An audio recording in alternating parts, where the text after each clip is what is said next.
Delta Group.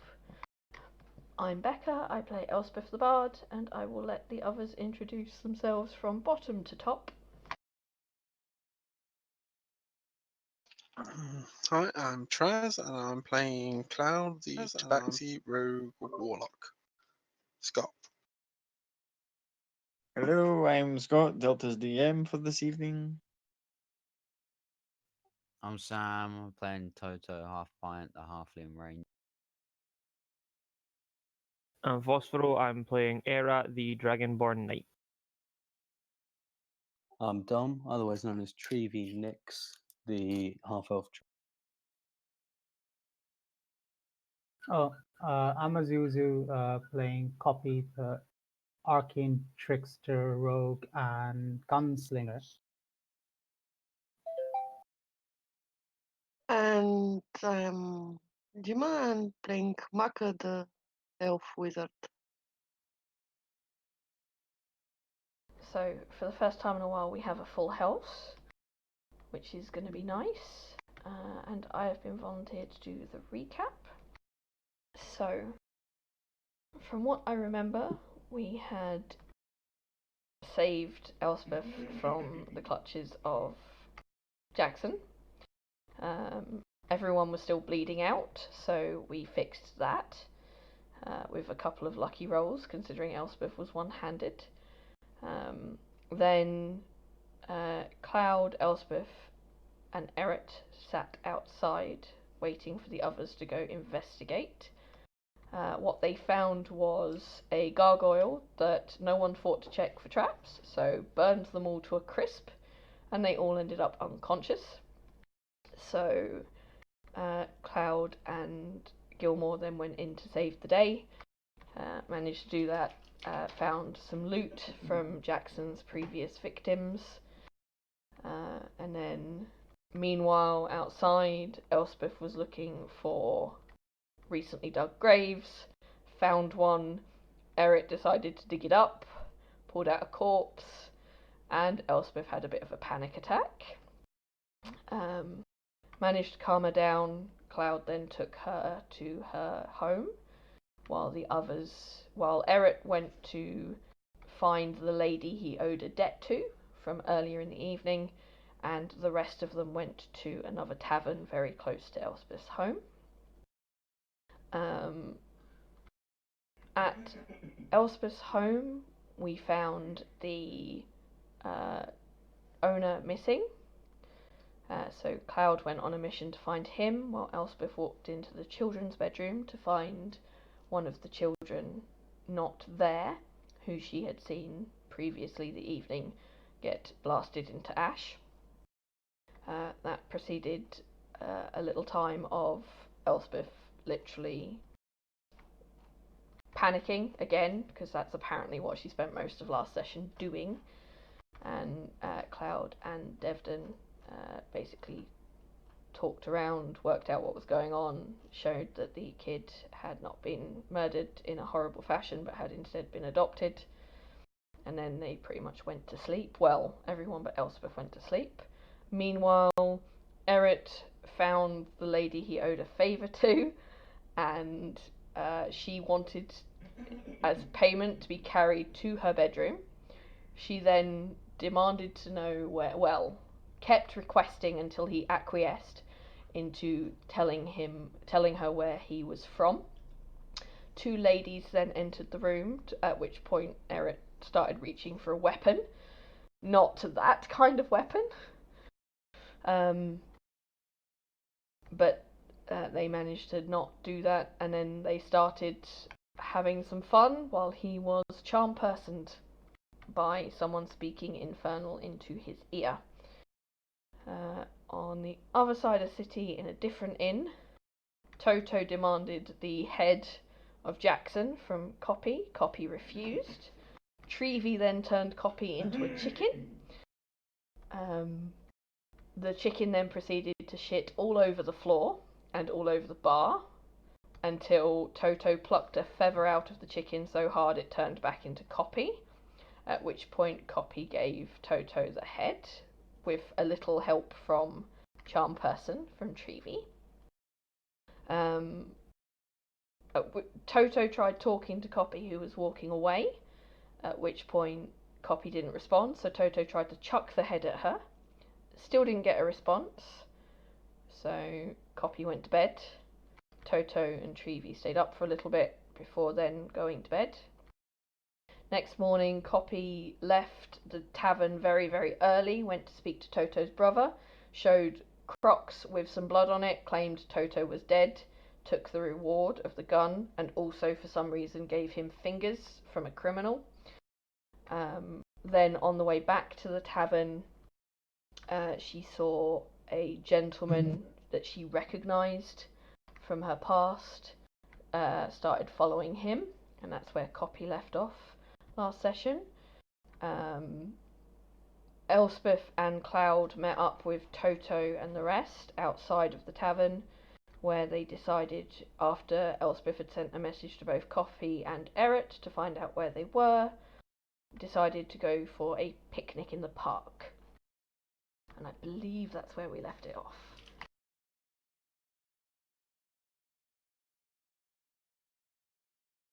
Tell Also, me if I small missed thing. anything. Copy also laid an egg. Oh, just, yes. just as a little thing. Copy missed it. That- Copy that- laid an egg. that's literally the only other thing. Literally got so annoyed that she laid an egg. But And Toto yeah, ate it. you know, I had it for breakfast. Oh. But yeah, that's essentially the long and short of it. As the majority of the party have all gathered to then go on this lovely little picnic to kind of put the last couple of days behind them, because fuck that nonsense, it got surreal and a bit close to home and a little bit close to the bone. We pick up with the majority of the party just kind of gathered around the Silvered Horseshoe on their way to go for a picnic. Who would like to take things off? We'll start things off for this evening.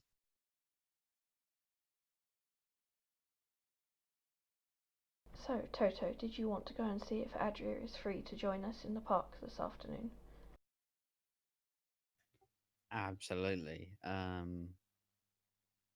Yeah, hopefully she can get the afternoon off. Well, how about I quickly send her a message, see if she can get the afternoon off, and then you can go and pick her up on your magical carpet. That is perfect. Let's do it. So Elspeth will send a message to Adria going, "Hey dear, this is Elspeth. We're planning a picnic in the park this afternoon. I was wondering if you wanted to come along. If so, I can send Toto to come get you."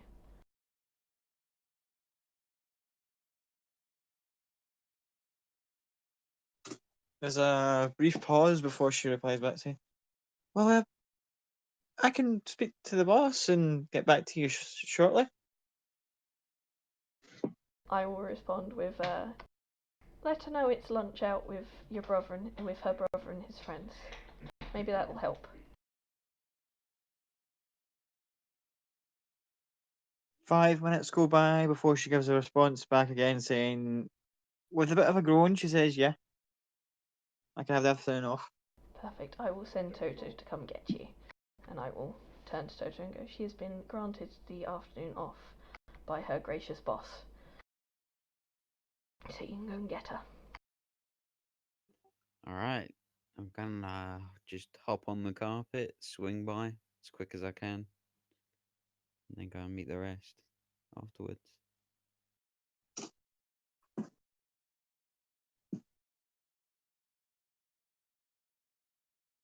Cool.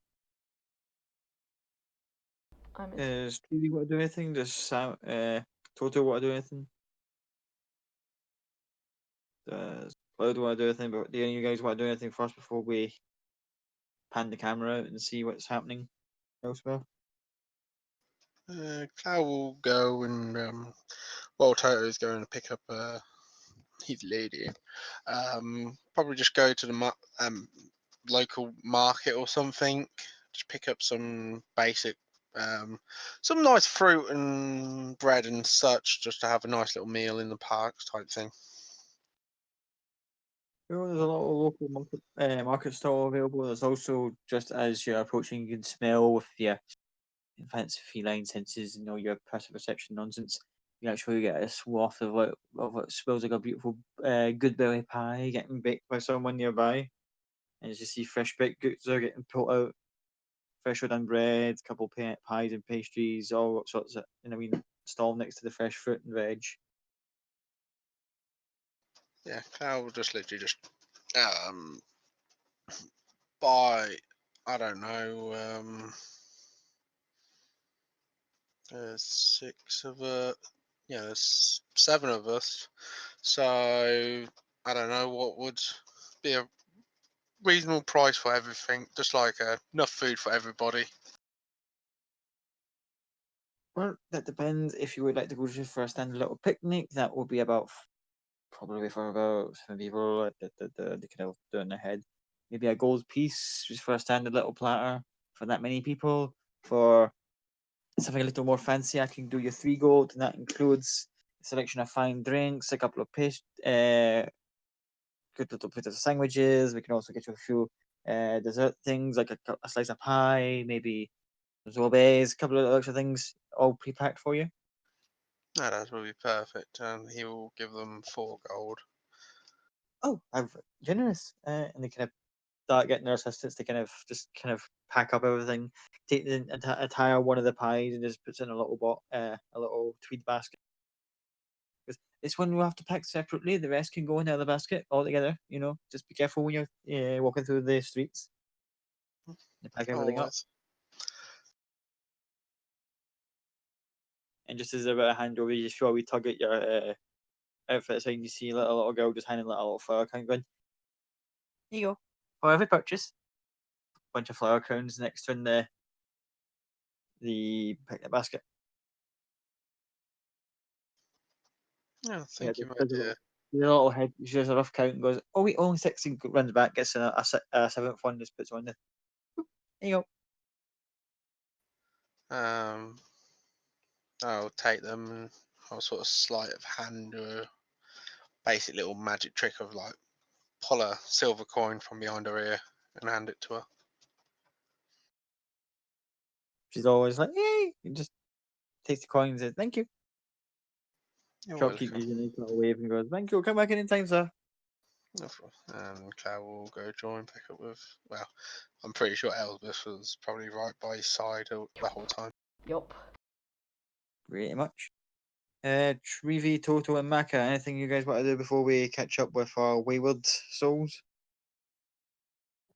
I'm just going to pick Adria up on the carpet. Can I come? I've never been on a magic carpet.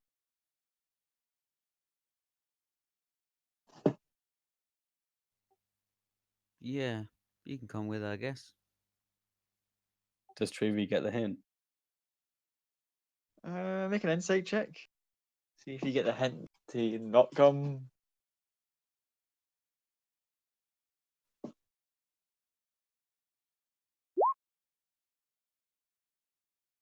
You get the hint. It's like, as much as I would like you to come, this is not a moment for sharing.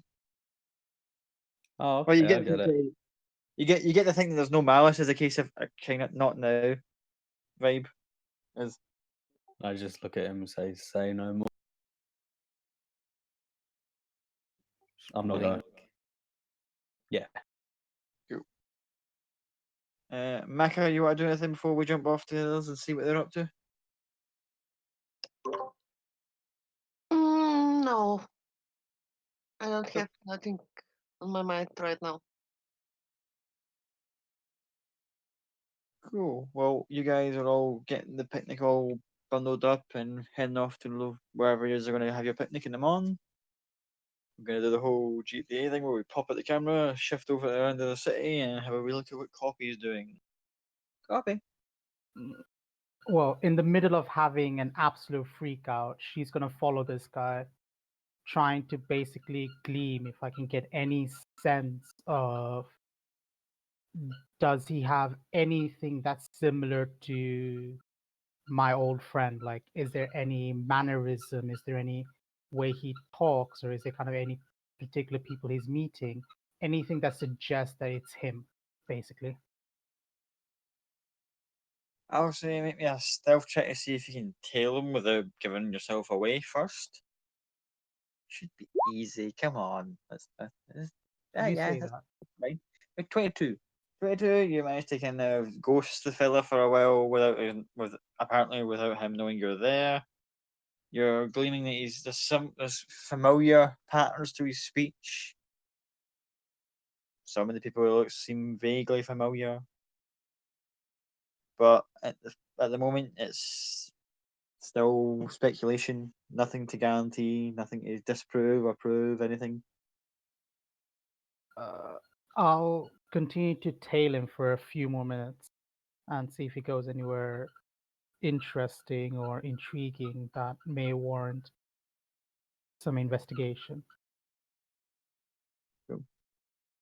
As you're going, tailing him through the streets of Amon, you will eventually notice that there's a couple of people who are like within his who eventually start to kind of enter his kind of orbit. You know what I mean? That way they're moving through the crowds alongside him, but not directly interacting. Almost as if they're keeping watch out for him. Hmm. Kind of like plainclothes guards, if you know what I mean. Like they're kind of like we don't want to make it look like we're somebody's bodyguards, but we're also keeping an eye on this dude. Yeah. You're not quite sure why or who they are, but you get them. You can kind of see as they what the kind of ski mask up to the face kind of carry on, trying to be seen but not seen, if that makes sense. None of this makes me comfortable.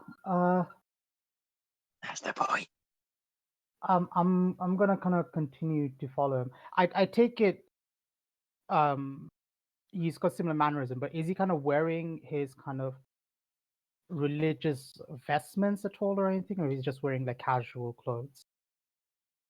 He has a heavy cloak over him, so you can't quite see directly what he's got on underneath.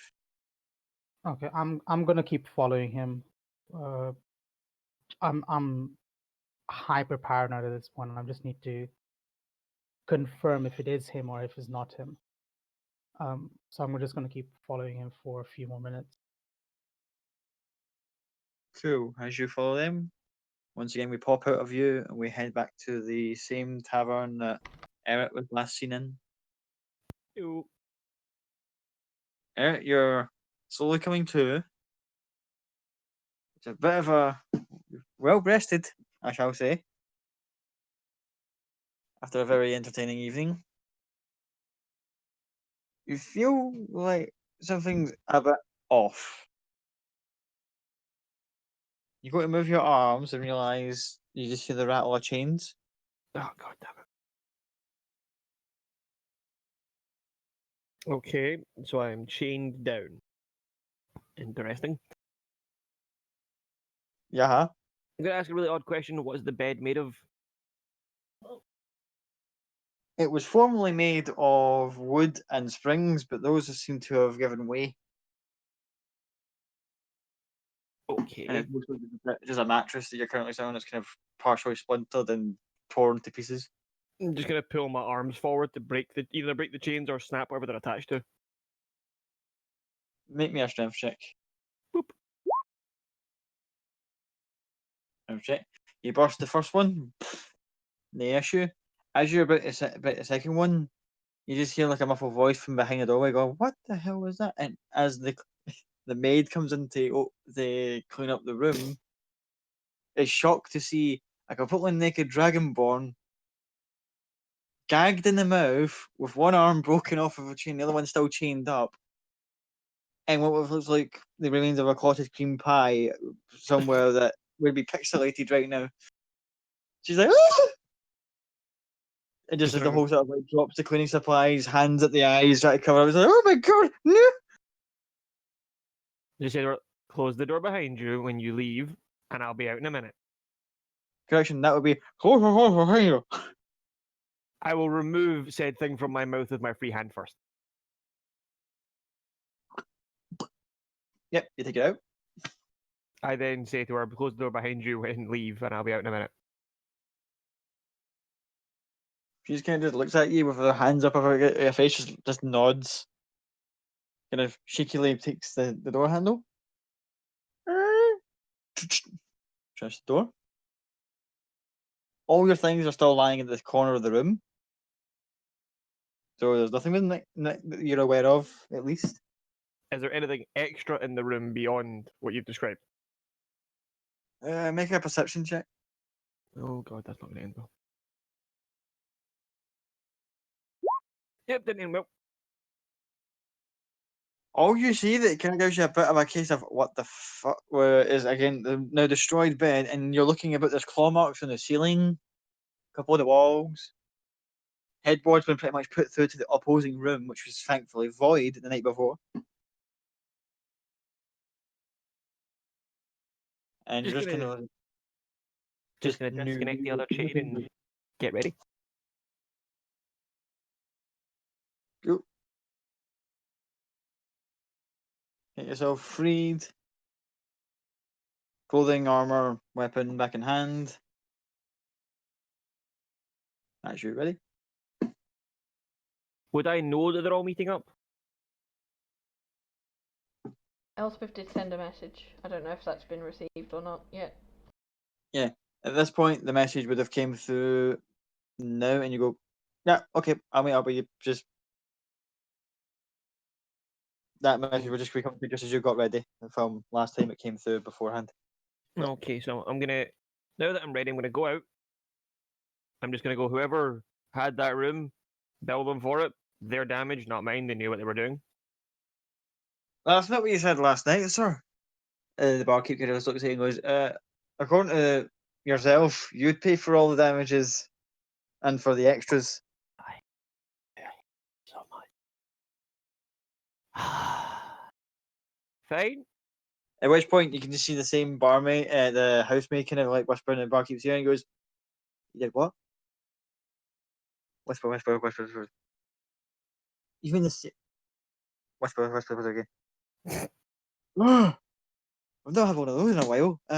Yeah, give me a sec, and he goes through like this little log book he's got of like the yeah, you're gonna be yeah, sir. Minimum of 150 gold to fix all that. Fuck. Did you put a hole through the wall? Come on, at least ruin the bed. It's good to have of Diane over here. Sorry, Diane. She's just gonna sit there still, kind of like hands at him, going like, "Oh my god, shaking." Yeah, shaking. That's the word she's using.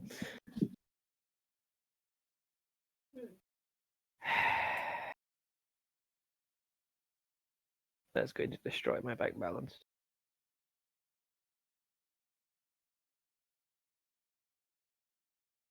How do you wish to proceed? I've no real choice. Two things. One, he will pay it. That is, I hate you. And two, he's going to ask, who was I with last night? At that point, the little housemaid's gonna go. He didn't even ask their names. How despicable! And she just kind of walks off. Get her bag of things to go try and clean up most of the room that she can. I hope you've got a hammer and nail in there.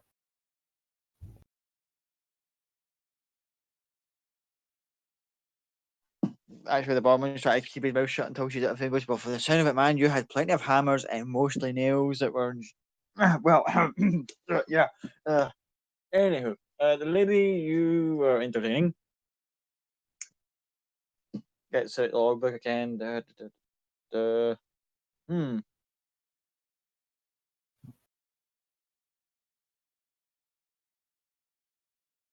Can't see. No. Someone scored out the names here. Fuck the hell. Hate this shit. Excuse me. Take your time. Okay, closes the book over. Here, this she scrubbed out her name on the book as well. No, I don't have a record of who she was. Oh well, we'll deal with that bridge when we cross it later. Anyway, I have places to be, people to see. Everything going to be fine here now? In future, if you ever come to these parts again, if you're going to be entertaining and he kind of does that whole air quote thing, so it's like, One, make sure. Guided. Oh, sorry. I just happened to see our Discord, just see all this stuff. Feel slightly attacked a little bit on my part. Rest of it, all accurate. uh,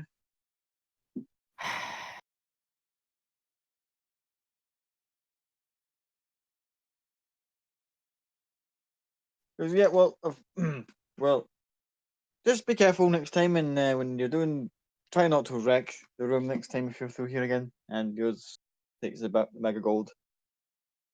We're good. We're good. Okay, I'm heading off to the picnic site then with the horse. I remembered the horse. Would the horse still be kicking around, or would the spell wear off during the night, or? Yeah.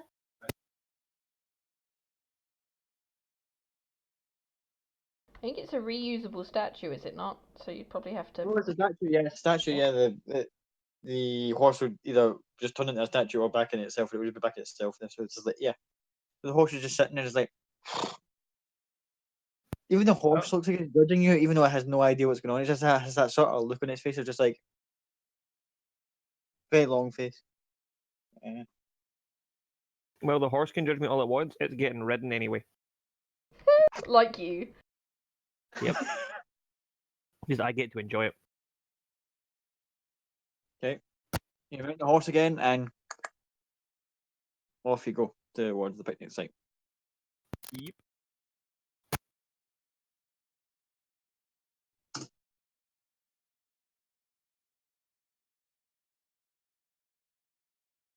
Yeah, so after a good 10 minutes of trotting along, you eventually meet up with others. You see, just coming with the horse, bags under the eyes. You know, it's quite hard to tell with your scales. Hello, folks. How we doing?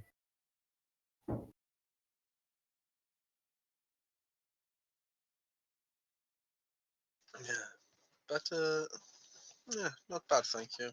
And you? Better than the room I was in. Would Elspeth recognise the signs of a good night? Oh yeah, just by personal experience, yeah, you'd have clocked right away.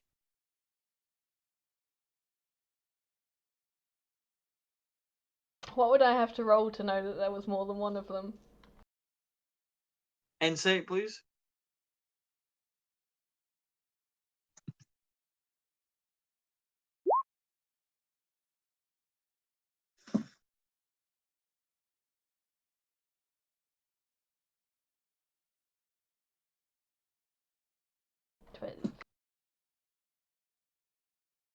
You can tell there's at least one.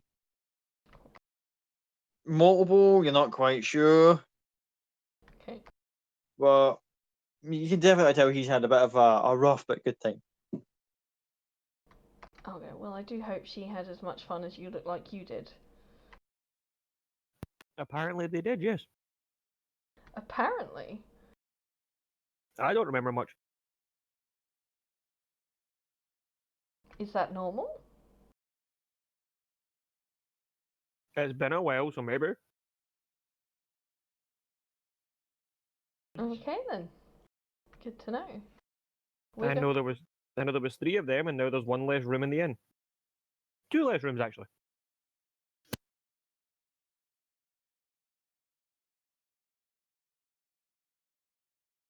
Did you go planning for 3 of them? I didn't really go planning for one of them that way. But 3 of them minus 2 rooms. Eh. Whatever floats your boat. We are going for a picnic in the park. Are you joining us? I'd love to.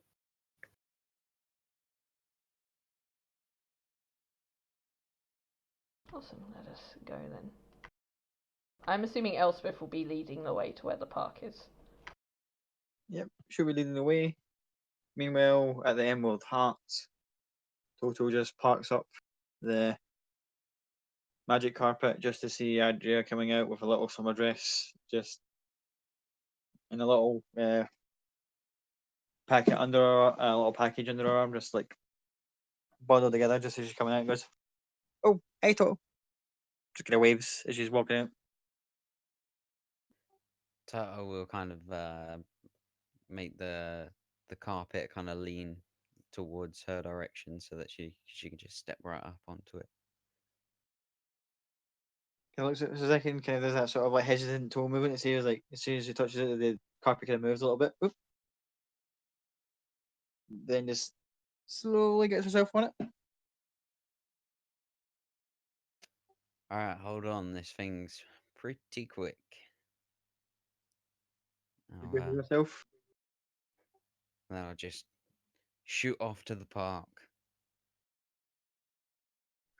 There you go. You just fly off towards the park.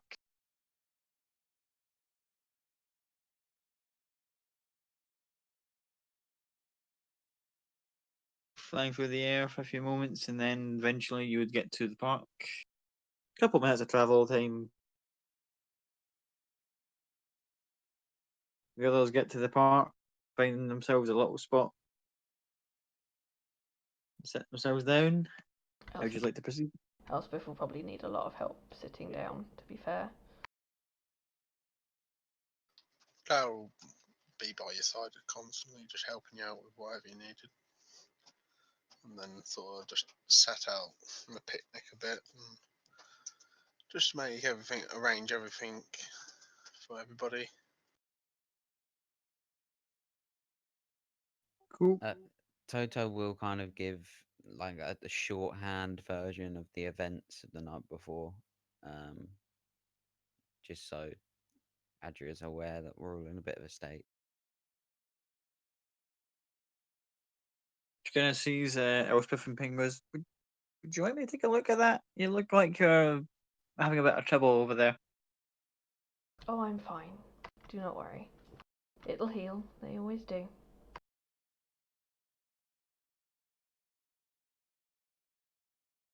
She's going to just sit back and kind of go, well, if it gets a bit too much, I can help. And she'll just kind of like sit back down in her seat and just gets her little package thing and opens up.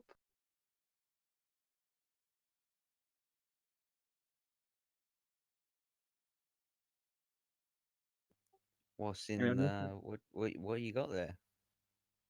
Oh, this is just kind of like opens up. It's like a couple of little plates, simple little kind of just like nibble type stuff that she's got in it, like kind of little sweet treats and stuff like that.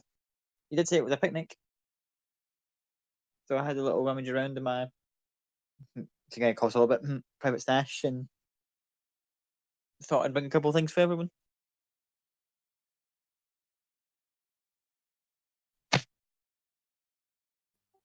Oh, that's nice. Thank you. I think we need that. Some sweet treats here. Supple. Toto, when we eat, Toto's gonna try and eat a little more polite than he usually does. He's not just gonna shovel it in. He's gonna try and be more gentlemanly. Cool. Everyone just kind of gets a couple of little plates handed out to them. If you wish to just kind of like have your little picnic lunch, just plate it up however you wish. A couple bits of fruit, there's a couple of sandwiches. Elspeth will pick, but not eat very much. So she'll just pick a bit.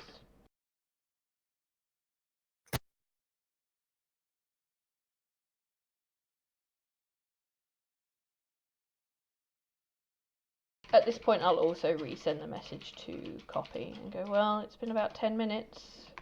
Do you want to know where we are? Are you coming? What's going on?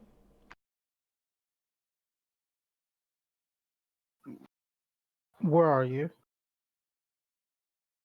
In the park, having lunch. Where are you? I'll find you. Good luck.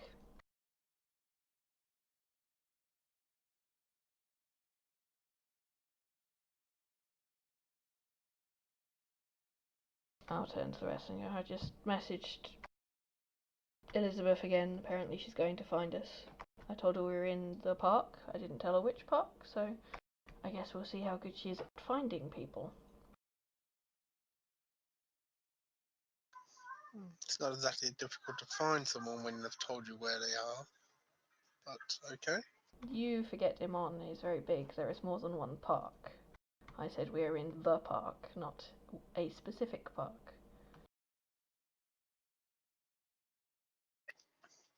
True.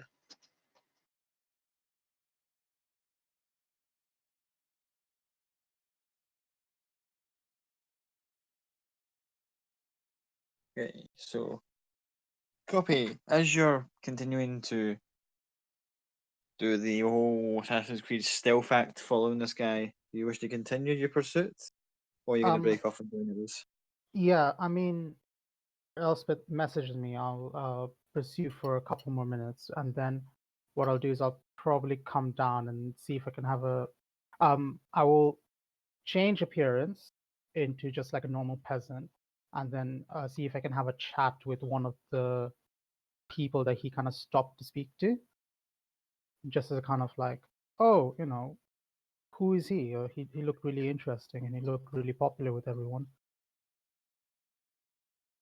Person kind of looks at you and kind of goes, well, if you had any interest in you, kind of fellow, I would think he would be speaking to you.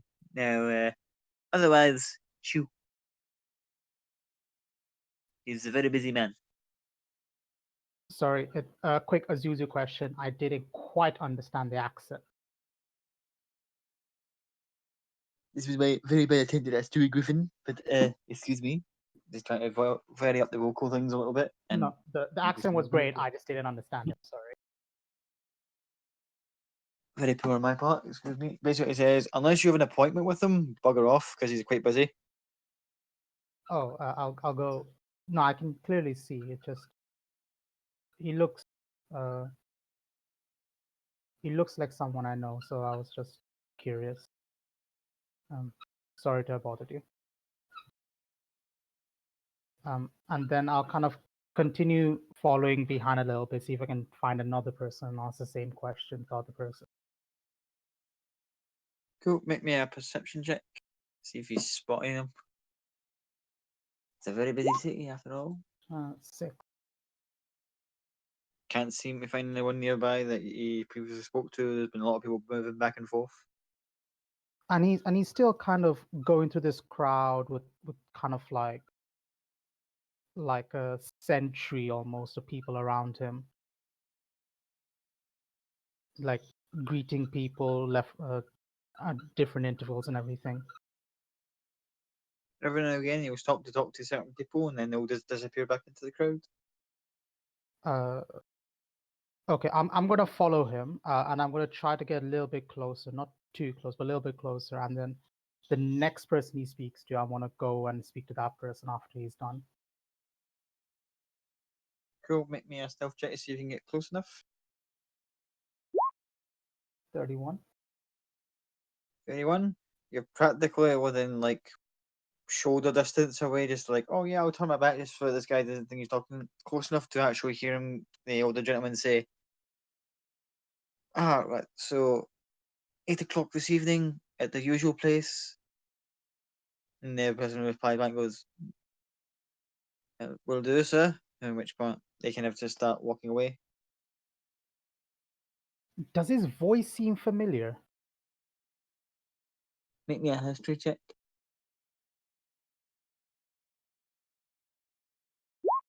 13. You're not quite sure. Something about this is not. God, I don't like this at all. I'm gonna follow him a little bit longer, and then I'm gonna break off. So I'll maybe follow him for like another 10 minutes or so before kind of breaking off. Cool. You continue to follow. Back with the others. You're just having your little picnic in the park. It's a nice sunny day. Everything seems to be going well. Does anyone want to do anything in particular before we? Anyone got anything in mind? I'm going to make a point that the sweet treats Eric is overjoyed by them because he's never really had sweeties before. Like he's had like sweet things, but never these kind of sweet things. Does that make sense? Andrew will blush a little bit. Goes, "Oh, I made it myself." I kind of like little thinking of them like little Turkish delights.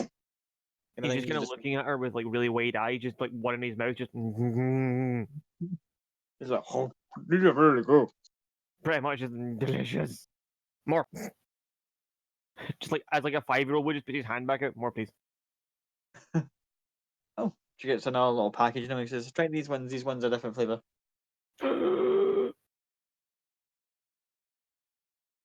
Takes one, just like stuffs it in his mouth. It's adorable. He looks at everyone else. Goes, "Anyone else want one?" I am fine, thank you. He looks at Elizabeth and goes, "They're good. Eat one." I am fine, thank you. They'd be rude not to. I'll definitely have a few. Cool. Cloud, with your passive perception, you can just hear the sort of like air movement or something that's coming towards the party group. Turn back and you see like a ball just like incoming towards the party. Now grab it out the air. Me an athletics check. Athletics. Yes. Oh wait, sorry, acrobatics. Acrobatics. Oh, thank fuck. I was trying to remember. I was like, oh, athletics is only used for one thing. That's not it. You just managed to catch it just in time to stop it from smacking Total in the face. Like, and a few seconds later, you just hear these kind of like heavy footsteps in the dirt of this like hulking Goliath who like, nice catch, Catman. Definitely got an arm on you. He throws it back. His man goes, kind of just flexes his muscles a little bit. Goes, it is indeed, yeah. You hear someone scurry up behind him and goes, "Oh, you careful, man! You're never going to hit people. You know, we're never going to find anyone to play against. You're going to scud people in the face with the ball. Save that for the house lady for swinging balls about, all right? Sorry about that, folks." And he kind of the little halfling just kind of like tips his hat and goes, "We didn't mean to disturb you, but your little lunch here." Yeah, you're fine.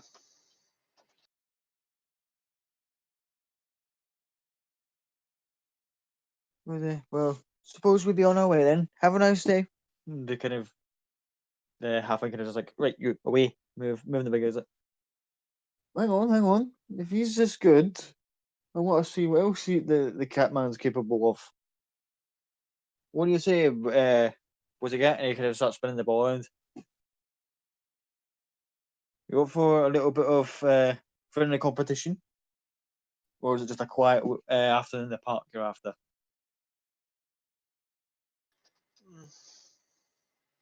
Cloud sort of nudges Eric and goes, depends on what you're thinking. Simple. And he points over at like a couple of people in a kind of mid distance, and they show you they've got what looks like two of them have put like spears in the ground, and what looks like webbing has been spun in the middle of it. It's a very simple game. We take the ball, hit it onto your side, we hit ground, we get point. You either hit it back, you hit our side, you get point. You try to intercept, hit the other side. Very simple game.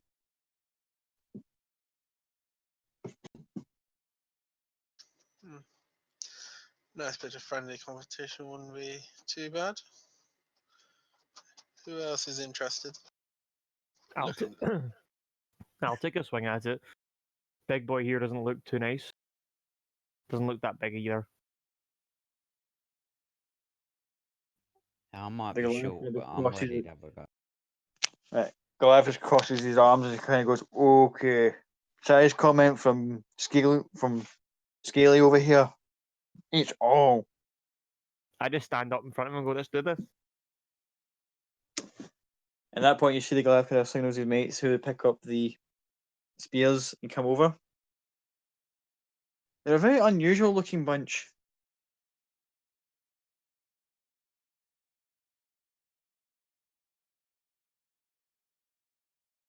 Eric just looks at everyone around them and goes, "So who's down? Let's do this. Let's show them which group's better."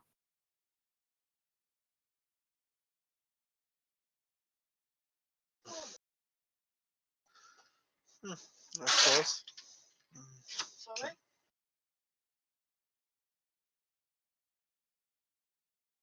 Ellsworth go, I believe this would constitute as more than walking, so I will pass. And look Adria will kind of just will kind of move herself around and goes, "We can watch. I'll keep her company." I'll look at Trevi and Maka and go, you two should go and play. Trevi's on a bit of a sugar rush, and so she's definitely playing.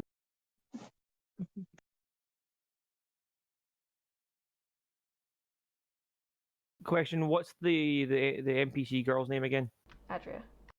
Adria. I'm just gonna turn to Adria and go, Adria, I have a special job for you. You don't leave Elsbeth's side. You stay with Elsbeth and everyone else over here. She's gonna use that kind of like two finger salute thing from her head, like. You don't Really? need to salute.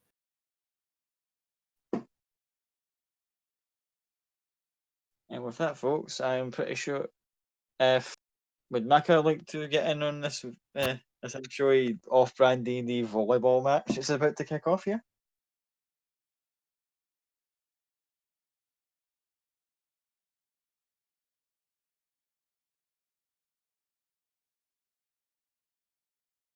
Maka.exe has stopped working.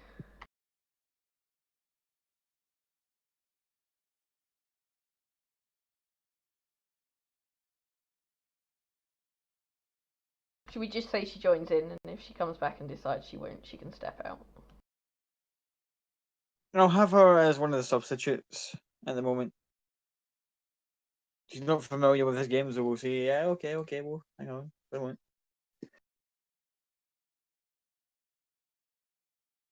Okay, so if everyone would like to get their tokens on the board and place them on. Do you want a clean map? Hang on. I think the player should be. You guys should be on a clean map now, with just the line saying what side of the court you're on. No, I'm still on the Still good, battle Jackson. map from last week. I'm on a clean map. I've cleared all the other tiles out, so. I'm gonna refresh my Roll20. Give me a So, moment. Yeah, if anyone's still got all the old maps, you may want to refresh the Roll20's page just in case. Yeah, I'm looking at a lot of these. Oh, That would be Adria if Trevi had anything to do with it. she'd probably morph into a dog. Please I'm don't. just like, you're fine, don't do that. Did someone ask me to polymorph someone into a dog? No. Nope. Nope. Nope. Nope. Let me drag my icon. Ah, why are you so glitchy today?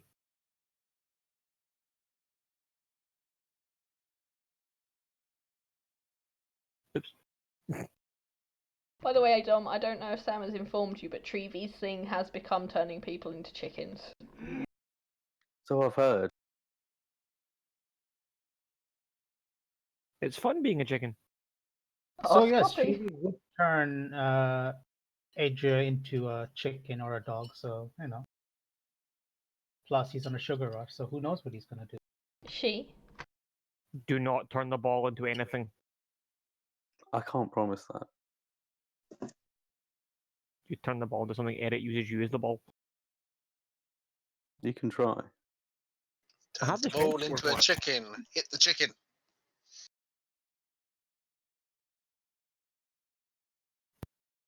Okay, so as you see this other group start to assemble on the opposite side,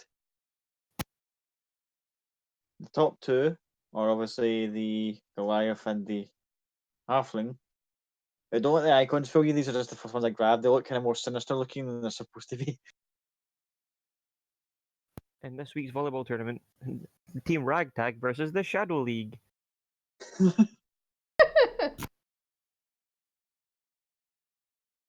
At that point, they've got themselves a dwarf who comes up with a little chalkboard, sets it up, and actually puts on the side of it. Wait, okay, so we've got our team here. He puts up the starts scribbling things like, "What do you want to call yourselves?" We normally do red versus blue, but that gets a bit of trouble sometimes. Or we do colours. That's simple enough for you, or you want to go for something a little more spicy?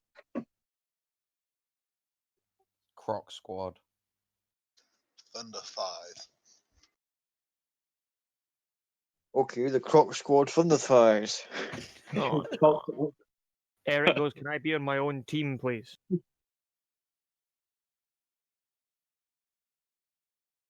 I refuse to go by that name.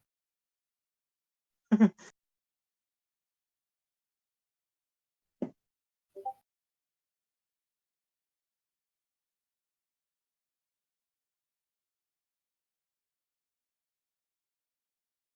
just decided Elspeth is down there sat by a tree.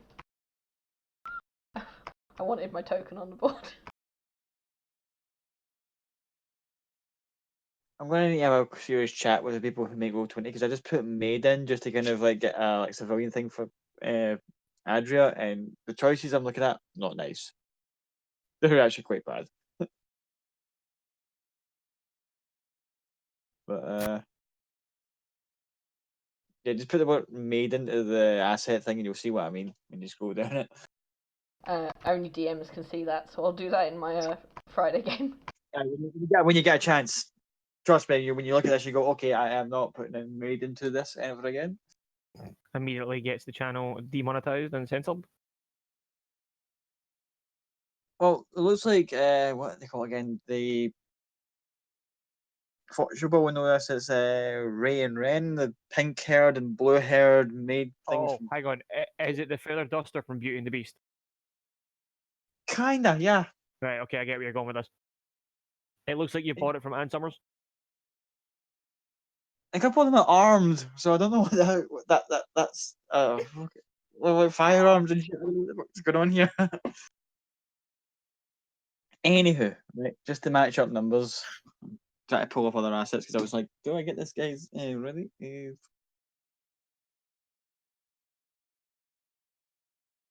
But you know what? They're gonna have a movie just like.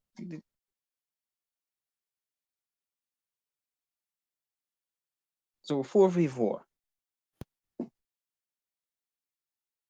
Okay. Now, I didn't actually look up how to play volleyball in relation to D&D, so we're just going to make this shit up as we go along. Bear with us.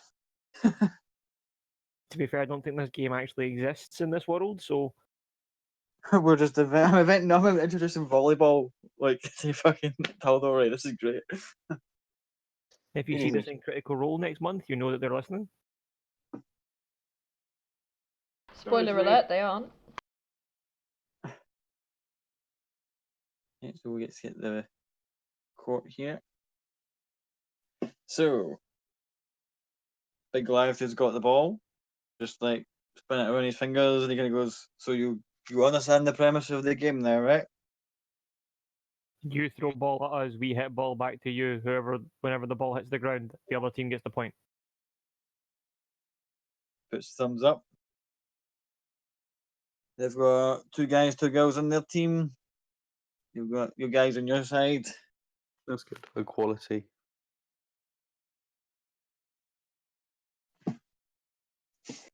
At which point, I would say, folks, if you would like to, I think we'll do like an initiative roll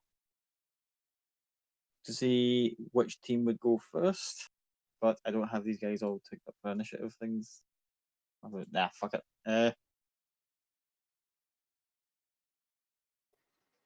If Scott and Eric both roll d20s, whoever gets the highest, that team goes first.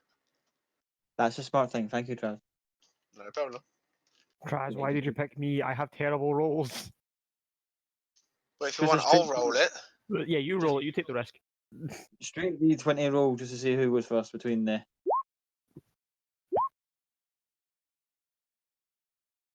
Okay, well, botched that one. So big Goliath guy kind of like stumbles towards the net. Off to a great start. Hands it over to Cloud. If Cloud would like to make me a ranged attack. A ranged attack. Yeah. As in for projectile, as I'm batting the ball over. Ranged attacks are +12, so I'll just do an acrobatics. Same model.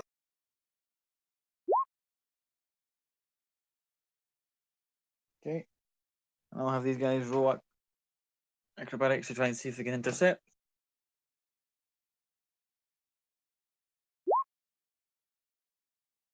Nope. First point goes to fucking the Crocs. Oh god, the Thunderfly Croc Squad. The dwarf guy at the side just kind of chalks up. Looks kind of disappointed in his own team. The halfling kind of goes like, going, right, okay, warm first round goes to the newbies, okay.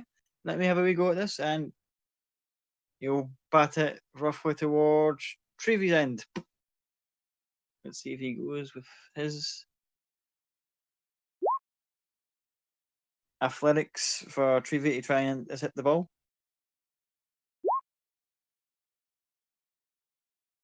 This is it, and the ball hits 1-1 so far. At which point the guy's gonna go, "Oh, come on, we can, I think we're all a bit stiff here. Let's loosen up a little bit." And he kind of says, "You are allowed to move. You don't need to stand here like pawns on a chessboard."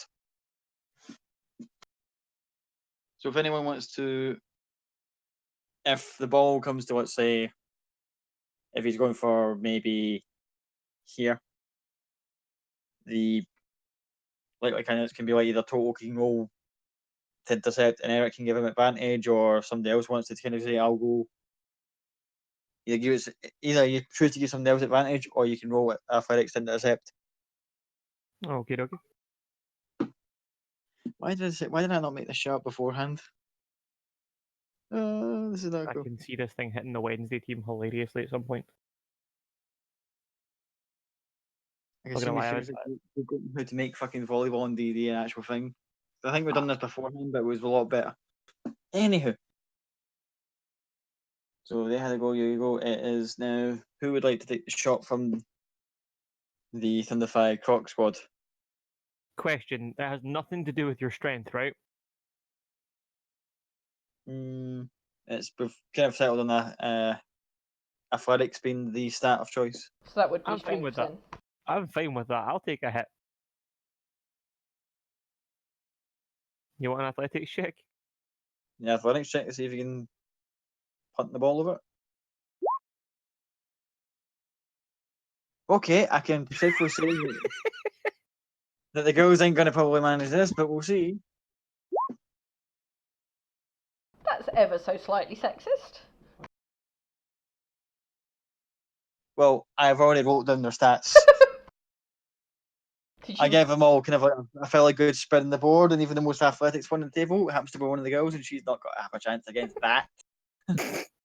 26, come on. Okay. I just got the image of Eric just jumping above the net and smashing it.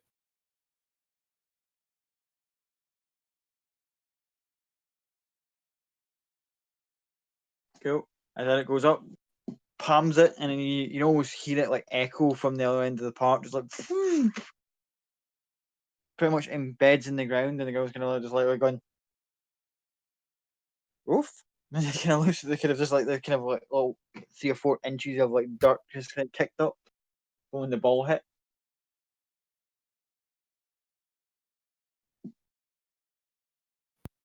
Game of strength is my game.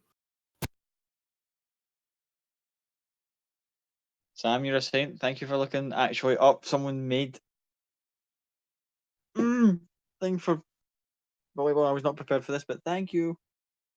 We'll call this kind of like a warm-up game, and then we'll try and apply that rule to it afterwards. Yeah, it's the old 3.5 siege ball rules. Fucking yeah, it's a thing. I love RPG people. They always make up shit for group. We ran a Anyway, whole so siege they've ball kind of, tournament. we have the kind of warm-up game here. They kind of call it a, like, okay, time to now. Everyone's had a bit of a warm-up. Grab yourselves a drink. It's officially on here. When I hear it's officially on, can I major illusion a proper scoreboard? Sure, go ahead. You measure illusion and copper scoreboard. The dwarf feels a bit like he's been measured up against here. Like, I made this little easel thing to hold the score up, but okay, you casters can do as you please. Jokingly, of course, he's not being like shady about it. He's like, oh, okay then. Sits back with a flag in the veil and starts drinking.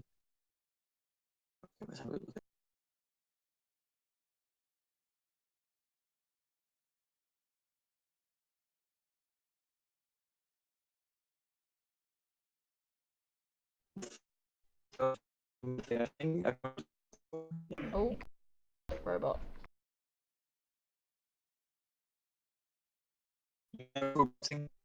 Everyone or just me? Getting robot. Me too.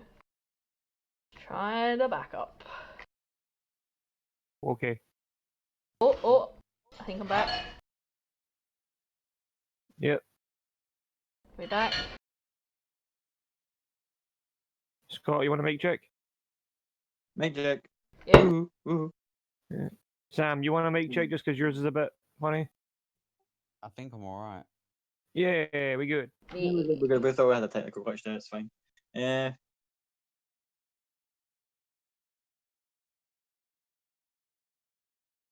Okay, so let's see if we can actually get the quote unquote siege ball rolls a little bit better once we get everyone repositioned for the actual game. The other team are going to sit back, talk amongst themselves. Party go back to Elspeth and Adria, and Adria's going to sit there going, "This looks fun." Bit clumsy at first, but first time playing, so You should go and join them. no, it's fine. Honestly, I've got Clover. I'm perfectly fine by myself. Go and join them. No, I tell you the truth, I just kind of let you have a just a little. She kind of leans back a little bit and kind of cracks the egg out. Just a little bit of time, just like relaxing in the sun will do me for the afternoon. Okay, as long as you're sure. Scott. Oh, got my Yeah. throat in there. Can I just make a quick point? That Eric has taken his sword off of his back and stabbed it into the ground, and he's now actually going to take off. So, like most chainmail has an undershirt, so he's going to take off all the chainmail, so he's just wearing his undershirt. Noted. Because the last thing we need is him clanking every 3.5 seconds trying to hit a ball. So he's just going to take all of his armor and put it next to Elsbeth and go, "Armor's there, sword's there if you need it." I wouldn't know one end of that from the other. The best thing about that sword is both ends are the same. And I would probably do more damage to myself than whoever was after me. I'm fine.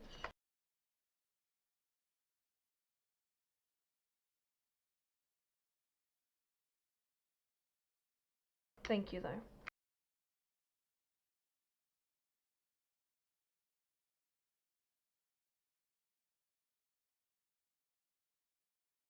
Eric just kind of tips his head and goes back to the arena, we'll call it.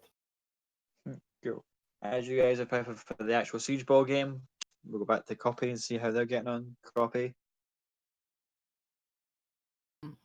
I'm gonna follow this guy for a few more minutes and then break off and make a note of where he said he's gonna be back at the same place at 8 o'clock, and then I'll just send Toto a quick message saying, which park are you guys in? Toto's gonna receive that message and not tell anybody and take the earpiece out.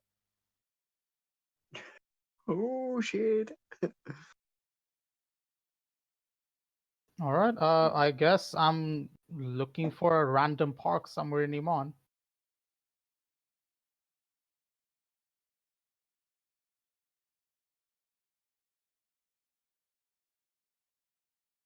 Cool. You wander off into the map. Make me an investigation check. See if you can figure out some clue that might give you a hint as to where the ball would be. No.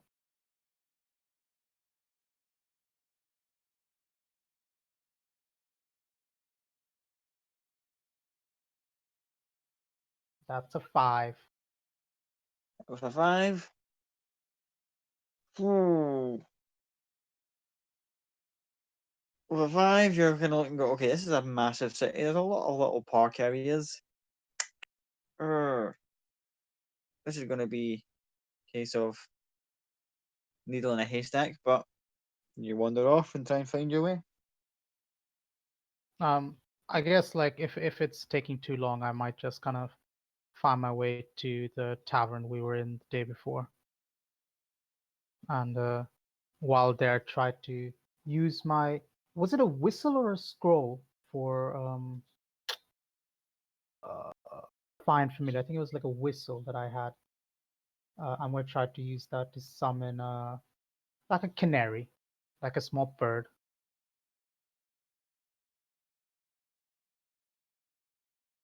Cool. You'll eventually make your way back to the tavern and summon the small little birdie with you. Yeah, and then I'm just gonna stay in the tavern.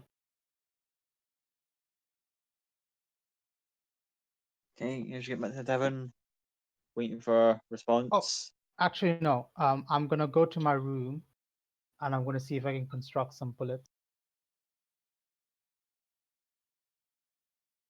Okay, make me intelligence check with your tinker tools. Yeah. Sorry, 2 secs. I actually need to put Tinker Tools in my proficiency. Actually, no, I'm not proficient with it. So sorry. Tinker Tools, intelligence. So I think it'll just be a straight intelligence check because I'm not proficient with it. 19. Roll me a d4.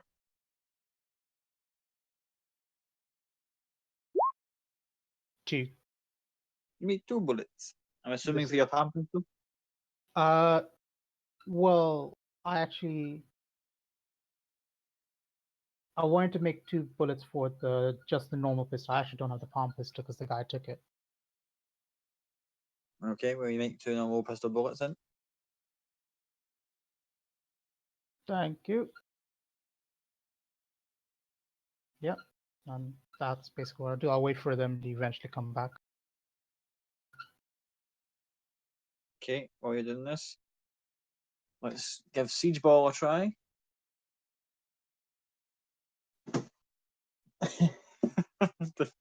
Oh, the memes are so funny here. But yeah, so let's have a look at the real thing again, just to be quick. So the ball has an AC of 8. Damage converts to momentum points. Each point is 5 feet. Rally the ball is AC plus whatever the momentum points are for. Okay, so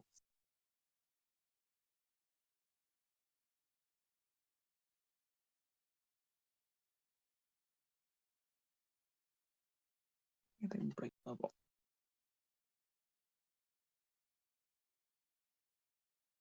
Yeah. Nope, did not want that. Okay, so since you done it the last time, Eric, straight D20 roll and see if you can. Straight D20 coming on up. Wow.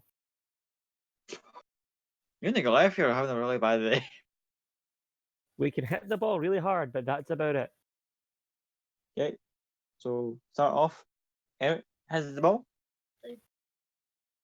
Sam, you're obviously more familiar with the siege ball rules than I am. Does everyone get initiative, or is it just a case of Yeah, normally it's initiative, but it's on like a whole. Yeah, I guess you would get initiative, and then you can move to where the ball would be if you need to.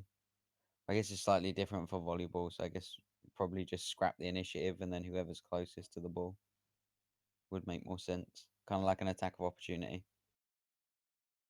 Yeah, we'll go with that. Again, we're just bullshitting here. This is only meant to just be like a case of everyone's just having a bit of a piss about. This isn't meant to be like anything like Die Hard series. Yeah, it should be like if you hit the ball, you can hit it in a direction, and then if you can get an attack of opportunity on it, Yeah, then punt it further. yeah. Cool. So serve it up. Before we start, Cloud would go over to Elsbeth and load a find familiar to create the Trism to sit on her lap and kiss her on the cheek for good luck, and go and join the others. And when we get actual court, realize I actually done the net, but I didn't do the court because I'm a douche. Sorry, did you say you just summoned the Trism for me? Yep. That's adorable. Did you ever come up with a name for the Tristan, by the way? No, I'm very bad with names, and I don't think Cloud would. Elspeth will come up with a name for the Trism. Eric's going to turn to the cloud and go, "Where's my kiss on the cheek?" Later, darling. You don't want to see what I did to the end and what I'll do to you. Trust me. I've got You notice many that things. the water gymnastic chick actually goes, "Oh, they're kind of like us," and she looks back at the half elf and goes, "We'll see." And the two then give each other a little kiss on the cheek and goes, "Right, game time." And they get themselves all ready. So Eric, if you would Yeah. please, punt that ball. Athletics check again. Yeah, I'll say we'll just use athletics as the kind of like go-to stat for punting the ball. Remember, the ball's got a AC of 8. 27. Okay, so each point. So past that would be about I think it's 19. easier if you half the damage. So like half it. Otherwise, we're just whacking it way outfield every time. Yeah, I was Yeah. about to say what we'll do is I'll instead of 1 point per dam for 5 feet, it'll be like increments of 5. So for 19, it will be like 3. Yeah, because otherwise I'm knocking a bird out the sky. Actually, you know what? For the first one, hit a seagull. Try again. Hand you the ball back and kind of just shoots the seagull, which is kind of partially concussed. I'm surprised it's only concussed with that roll. I'm not gonna kill it. I'm not that cruel. Cooked seagull on the way down. As the seagull kind of hops off the court, and Andrews just kind of goes like, "Excuse me a second," and kind of walks away from it. Who wins on the seagull? Gives it a little bit of food and then just kind of shoos it on its way. You see Eric mouthing the word. Right. It's like under his breath. At which point the halfling dude's like, come on, let's get this on with. This is going to be an interesting day and a half. Come on. And mashing again. Oh no. That's And a fall.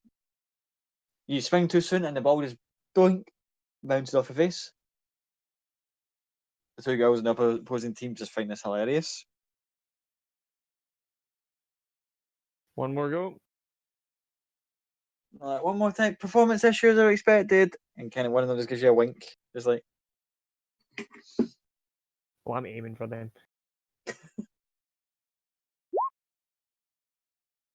18. 18, so 10. So I'll break that down into 5, so it's 2. So you get over the net. The net will only count for 5, by the way, just to get it over. So it'll be 5, so it'll be landing about here. I think lands about here. None of them are close enough, so point to the Thunderfly Croc Squad. Does a Hang on, point what appear code? on the magical scoreboard? We have been called the Thunder Thigh Croc Squad by Toto and who else got a chime on the name? Cloud, I think it was. Don't know what you're Cloud. talking about. Yeah, of course it was them.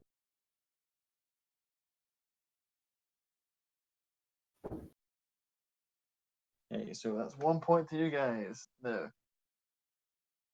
they're going to try and serve up. It's one of the girls over here is going to move a bit closer to the net.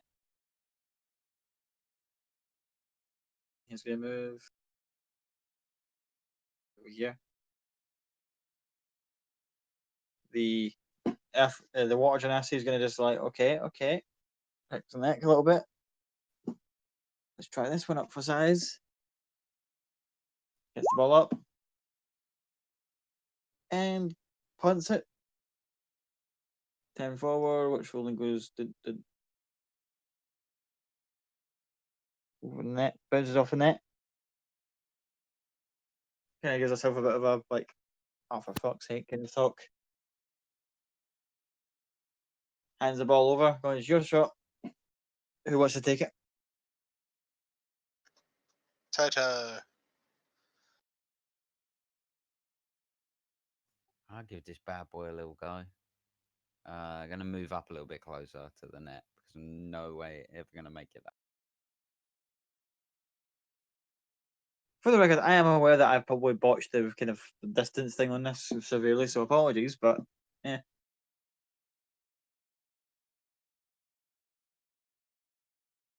Okay, Toto, fire away.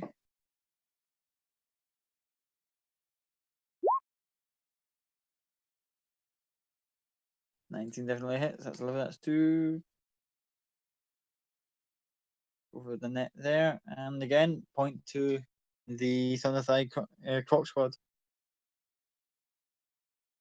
That is becoming in my mind, a severe contender for the actual name of the auto group in game. Is going to be the Thunder Thigh Croc Squad. Oh, please no. No. We've had worse names. Oh, we have, unfortunately. Toto and the Fuckers. Still one of my favourite. I'm still keen on Team Justice. Yeah, but how much justice do we actually do compared to all the shit we get up to? I mean, we stopped a serial killer. If that's not justice.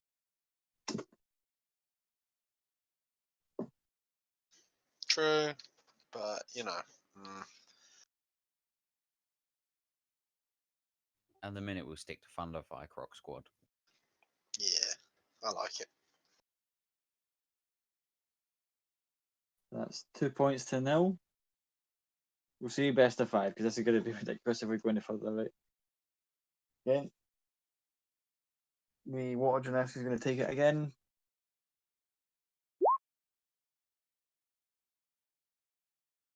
Well, she belts it, so that's going to be 4 long. So 1, 2, over the net, 3, 4 total. What attack of opportunity if you want to belt it back? Yeah, I'll take attack of opportunity. Yeah, so it's got like an extra point on it. I'm going to assist. Okay, roll with advantage.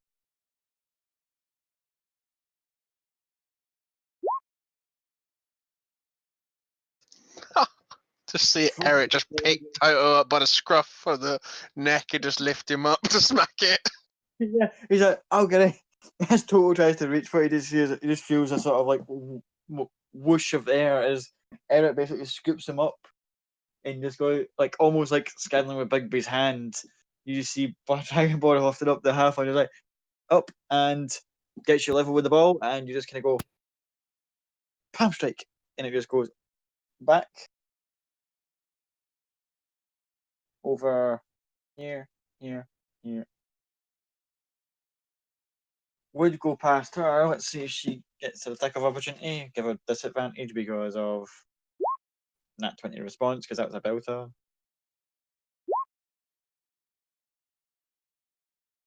Hits it back. Just makes it over the net to about here.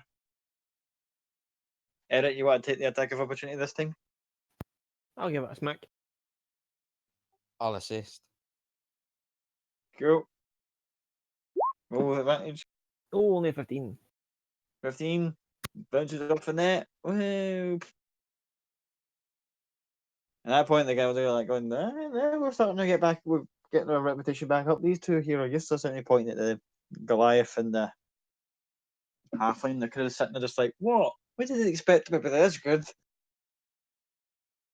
And quite honestly, we're both of us are pissed right now, kind of like gesturing at like hip flash that they've got. So bear with us.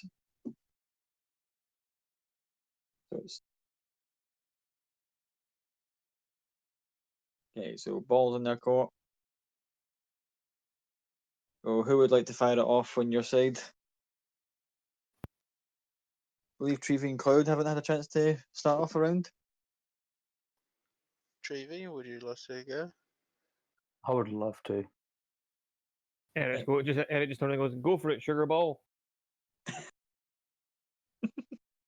That's adorable. Okay, Treevy, athletics check, see if you can hit the ball.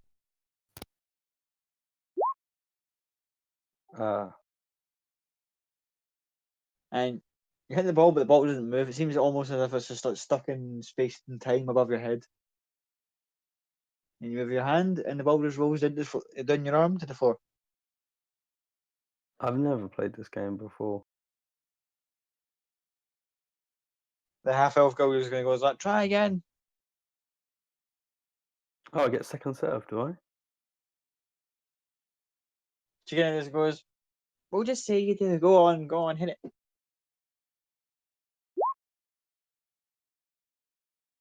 Six. Fluffy shot again. Can I give Treevy inspiration? Yeah, give it for the third time. They get the girls in the opposing team are kind of like going, oh, we feel sorry for. Go, third time's a charm, darling. Go ahead. You can add a 1d10 to the roll. I have a daft question. How tall is Treevy? About 5 foot, just over. Can I lift Treevy to help them with the shot as well? Yeah, if you want to move a lot, move down and help. We'll just move you over here. Yep. I'm just gonna pick Treevy up and just go, this might help. Lift them up into the air. Lift them up in the air. Jimmy's got the ball in their hands. They're getting carried about with this Dragonborn. And has inspirational shot, so take your shot. With advantage and the D10 on top.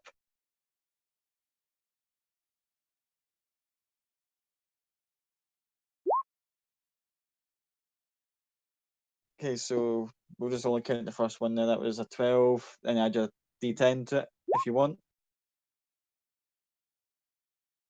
Hey! So, Eric, hoisting up in the air, Elspeth gives us a couple of words of encouragement. And just by that, yeet, ball goes straight over. Goes 5, 10, 15, 20. Just makes it over the net. Go over here is going to attack of opportunity. Ooh, not 20 is it? Goes over 5, 10, 15, 20, 25. Eric, attack with disadvantage because the opposing one was a nat 20. Woo!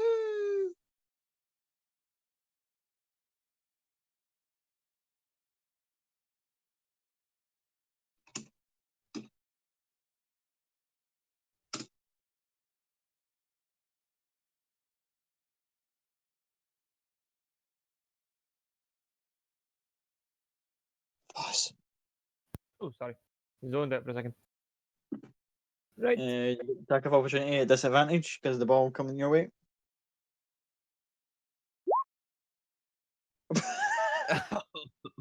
You still hit it. You still hit it with disadvantage. You still hit it. So it goes and off the net. So no point.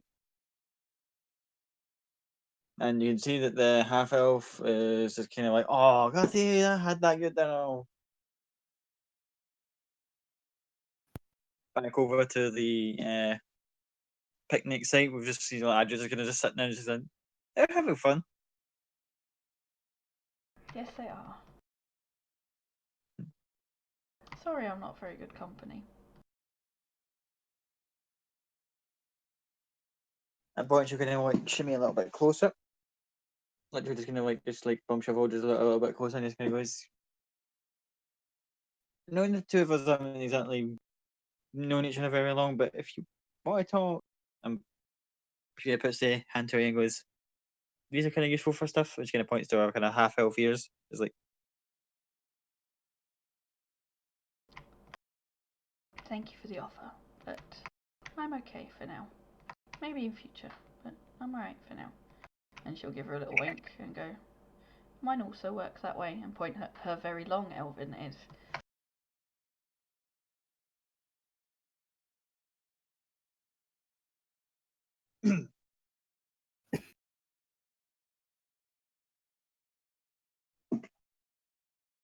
But I will also indicate the Tristram and go, things have ears though, so.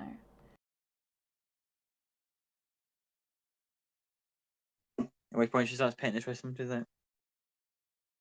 Oh, stroking the Tristram, and Tristram just doing that sort of like feeling thing where it kind of leans into the kind of motion of the hand. It kind of goes like, leans in, goes up, and does the whole sort of I'm a fabulous feline thing where it kind of just like struts forward. You say that as my cat's staring at me. Mine literally walked in the door and meowed because there's food.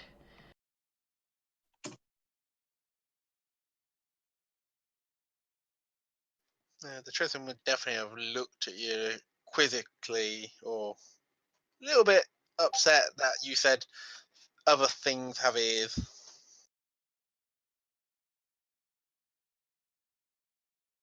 It's kind of bad that I want the Tristram to be able to talk just so I can have him just go, "Oi!" I'm not an it. I don't think Cloud's told her the sex of the Tristram, so she's trying not to misgender it. D&D PC edition, don't misgender the Tristram. He also So hasn't that- named him. Yeah. Or her. Is it a him or a her? It's a him. Okay, good to know. Makes no difference to the name. If you take in consideration it spends part of its life as a Tritham, a giant eagle, or an octopus. Well, giant octopus, so you know. True. Well, I've named the Tristram, I haven't named the giant eagle or the octopus.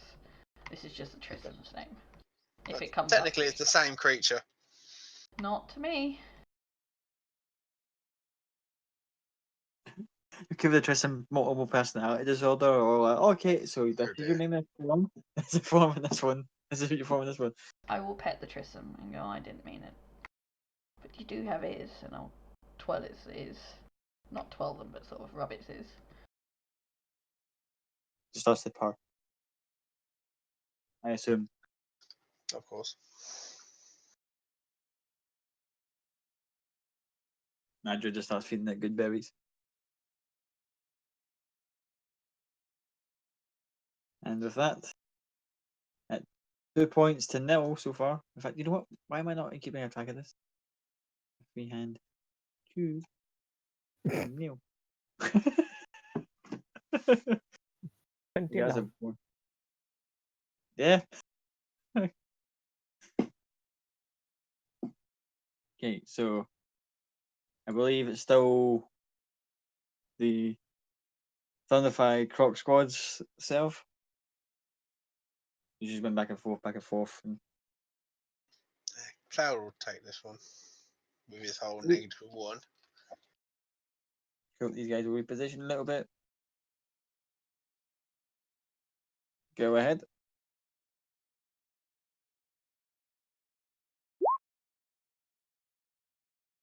16, not bad, not bad.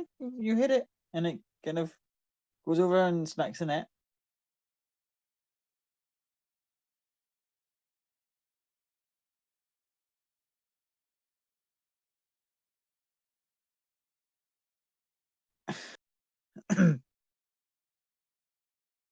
The meme game's on point in the Discord chat for those who obviously can't be able to see it.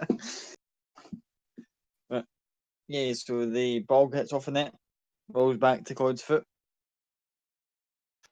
Damn it. Try again. Yeah.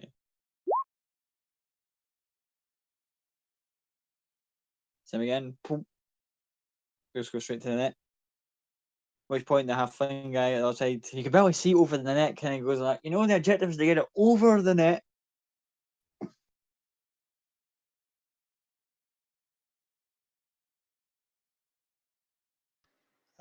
Give it one more try, then you pass the ball back.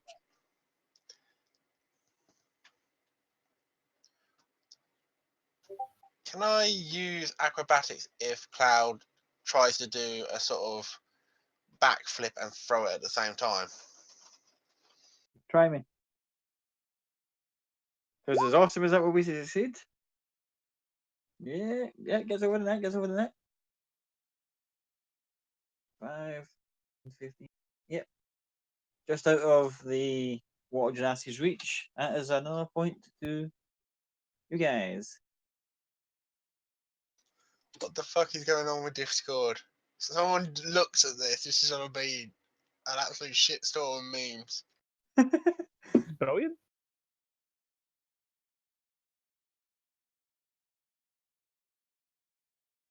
Anyhow, ball goes to opposing side. They start moving around a little bit. Have a little team chat where they're kind of going, what the fuck is going on here? They're kicking their ass. What can we do? The Goliath guys are on. This is fun. I like this. Oh, we're thrashed the other teams. These guys actually know what they're doing. They don't have a fucking clue. They're newbies. And they recompose themselves. Go up for the serve.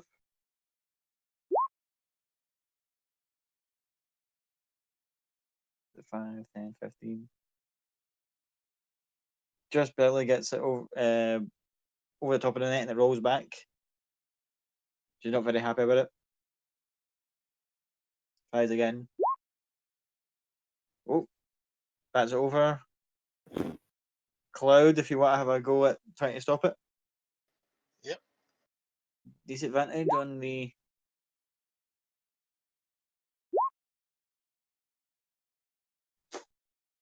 See, on my 3D dice thing, it looks like you rolled a 3 and you still got 27. That's bullshit. Yeah, But you're just nuts. 5, 15, 20, 25. Should we get another chance to bat it back? She does, and it just goes, yeah. Point goes to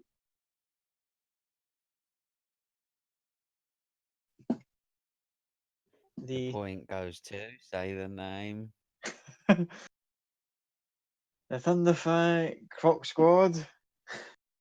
At this point, That Eric point- just looks at Toto and goes, "Why?"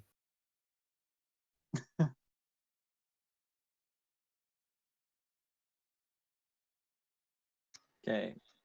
Cloud August and Toto just standing there with big ass grins on their faces. Okay, big man over here is going to move up to his little friend here, who's just going to be like, go on, just give him a words of encouragement for advantage on this pass. 26 goes 5, 10, 15, 20, goes to go for 25. Eric, you want to intercept? Oh, I do.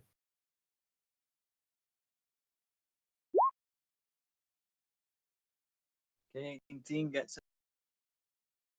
5, 10, rolls over the net, back to you guys, no point.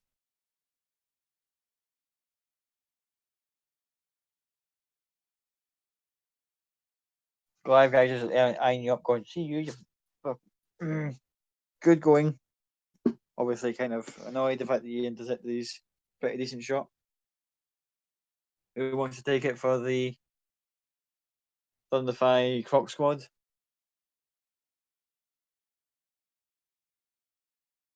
Go on, Eric. Bring it home. All right, I'll go for the smack. Go for it.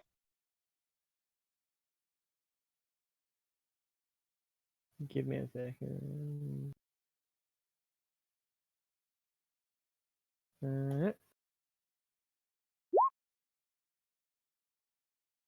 I'm not sorry. Jesus. Okay, we go pretty much flying past. Let's see if using the Goliath to kick off, the half elf is going to try and get it with a straight roll, since her advantage is mitigated by your natural 20. Oh, and she fluffs it. As she gets the whole sort of like pointing up, she tries to hit it, and she just kind of mistimes it, and ball lands on the ground. And the last point we'll just give to the. And the dwarf kind of goes, he just kind of like face palms and just drags a hand down all within his face, doing the full length of his body, goes. And the winning team is the Thunderfire Croc Squad. Kind of just like, woo. At which point Andrea kind of just goes like, watch this, Tim. Spiffing like thaumaturgies, an entire crowd just going, woo. Most of the team kind of just like, and you guy goes like, okay, rub it in. Yeah, rub it in. Thanks. Cloud Yeah. uses prestidigitation to make like sparks and little fireworks. Toto Oh, just they can- runs, slides on his knees. Like, woo. Eric goes They- round to shake their hand. Cool. Full team will assemble in the line. Do sportsmanly like shake your hands. The water genasi, as soon as Eric's supposed to shake their hand, just kind of goes like going, how'd you go? And shake your hand. I could. Treevy's amazing. Full of sugar. Just goes like and the amount of sugar boy, she's just like just doing laps of the makeshift court. Can I just grab Treevy by the scruff of the neck and hold them off the ground? Just now. You catch her first.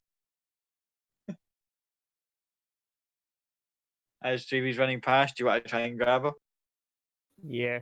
What do you want? Just a straight strength check. See if you can grab a hold of Treevy. She's like Speedy Gonzalez who run past you. 22. 22. That's I'm pretty much guessing that's Treevy's AC. It's Yeah, less 15. than 22. Okay, just runs basically into this dragonborn's hand as he puts it out, just like boom, stops you down your tracks. Still running on the spot, probably.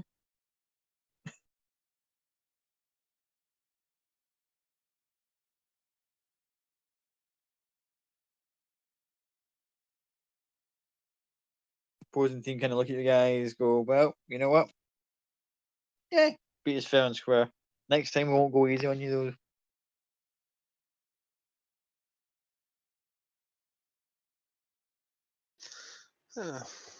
Well, not. But it's a good game. Cloud will shake their hands and then head back to Elizabeth. Yeah, Toto head back over. Chewy's Eric. going to fall asleep in was Eric. the Dragonborn's name? Eretz, in Eret's Yep. arm. Eric just picks Treevy up, puts them over their shoulder, and goes, I need to put them down to put my armor back on. But they can stay there for now. You see the halfling kind of gesture at the big Goliath dude, and the Goliath dude kind of just rolls his eyes back, picks up the halfling, puts him on his shoulder, and you see the last words he says is like, right, so long, folks. Now, onwards, valiant steed, and points into the park. We have more competitors to challenge. And the Goliath just kind of sulks and just kind of carries him away. The half elf and water transfer girls just take each other by hands on the waist and kind of, with their free hands, wave goodbye to you guys. Both of them walk off, following their companions. The dwarf approaches where Elspeth and Adria were sitting, takes out like a bottle of dwarven whiskey and puts it down. For the valiant efforts that these lot put in, have a bottle of that on us. Have a nice day. Just kind of toddles off to follow his call, his friends. Is the bottle closed? It's closed. It's it's not as if like, oh, deliberately put that in front of him. It's like, oh yeah, for them for winning, here, have that. I was just checking. not been open. Well, it's not as if he's opened it, took a swig of it, and gave it back. You've looked at it and went, okay, the bottle's sealed. It's still not been opened. Cool. That's not why I was checking, but yeah. Poison. No. Temptation. No. Smell. Oh yeah. But yeah, the others approach after seeing the dwarf guy just walk by him, and he kind of just put, as he's walking by, his kind of face straight, eyes straight, but he puts his hand up for a high five every time when he's walked by. Eric will hold back and give him a high five. Not at full strength. High five.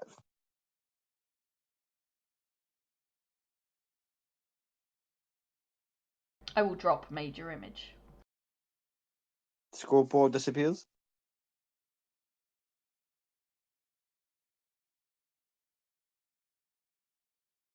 Everyone's all back together. We'll go jump to see what Copy's doing.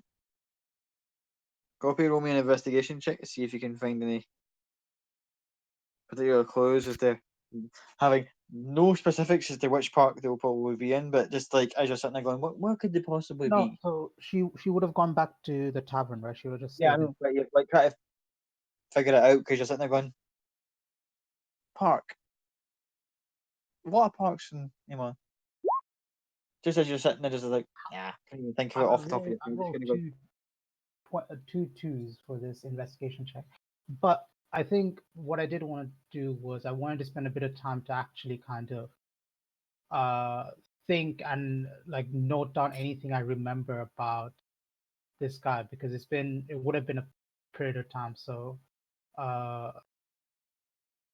yes, I just want to kind of have a think about and see if I remember details about this guy, his mannerisms and everything like that. cool, make me a history check. And then basically start writing it down. Cool, you have a clear recollection as to all the kind of details like his mannerisms, what the way he talked, the way he walked, certain little like personality quirks. You managed to write them all down. And just as And you get to the bottom of the page, you just hear a on the door.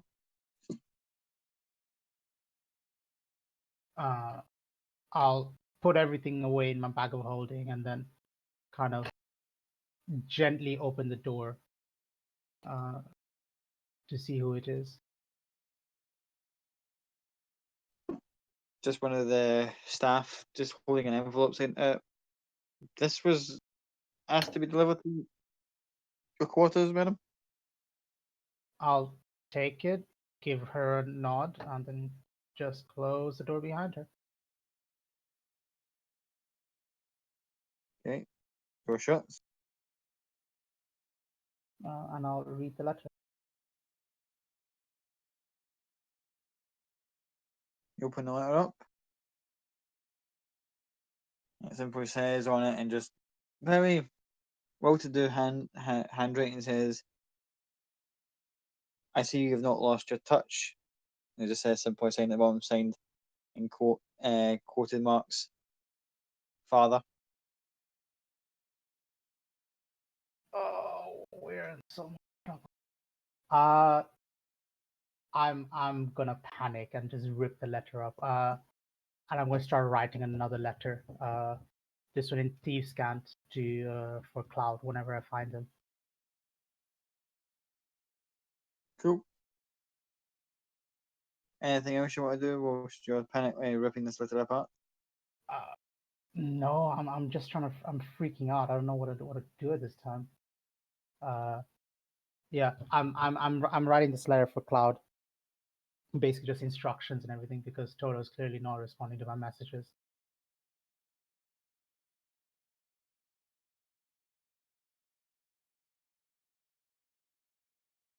And then I'll just wait for them to come back. Can't do anything.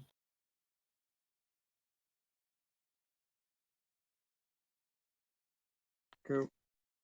As we go back to the park, it's about late afternoon now. After clumsily handled by the DM game of siege ball, volleyball in the Gallagher siege ball. It was great. How did the party wish to majority of the party wish to proceed?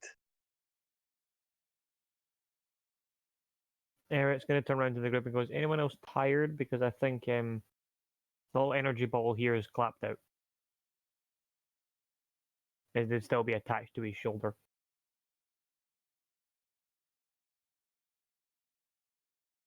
Elspeth won't say anything, but she looks fucking exhausted.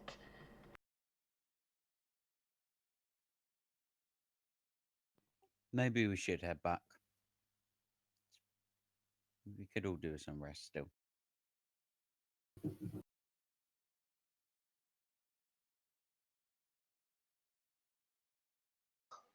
Oh, I agree. And and I can't bloody say her name now. The Adria? NPC, Adria. Adria. Yeah, don't know why I was saying Andrea, but close enough. Cloud turns to Adria, and if you'd be so kind as you obviously know a bit of medicine, you'd help Elsbeth out a little bit, if you would be so kind. I am fine, thank you. Of course you are, but a little bit extra doesn't hurt.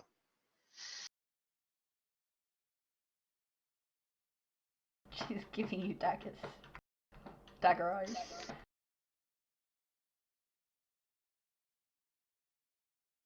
She'll kind of give you a little nod, going, if she's needing help, I'll be here to lend assistance. Thank you. And I will help her up and start heading back.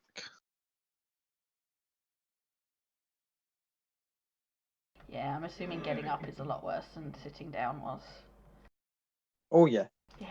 But as you're showing initial sign of struggle, you just feel like a very subtle, just like helping hand from Adja, and she just kind of just like tries to do that sort of way. She's like, I'm not looking what I'm giving you a hand. I'm not drawing any attention to it. I'm just kind of like just like, and like whoop, help you up.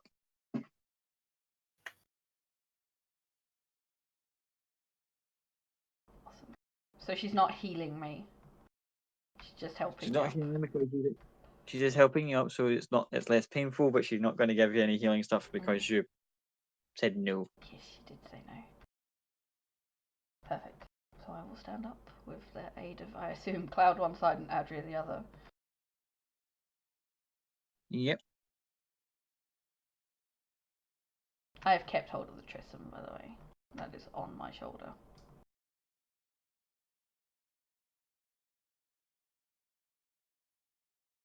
So where were you guys staying last night?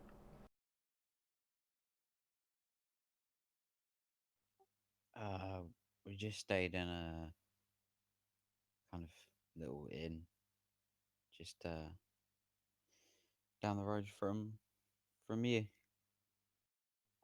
We don't have to go back there if you don't want to. We can go wherever you want.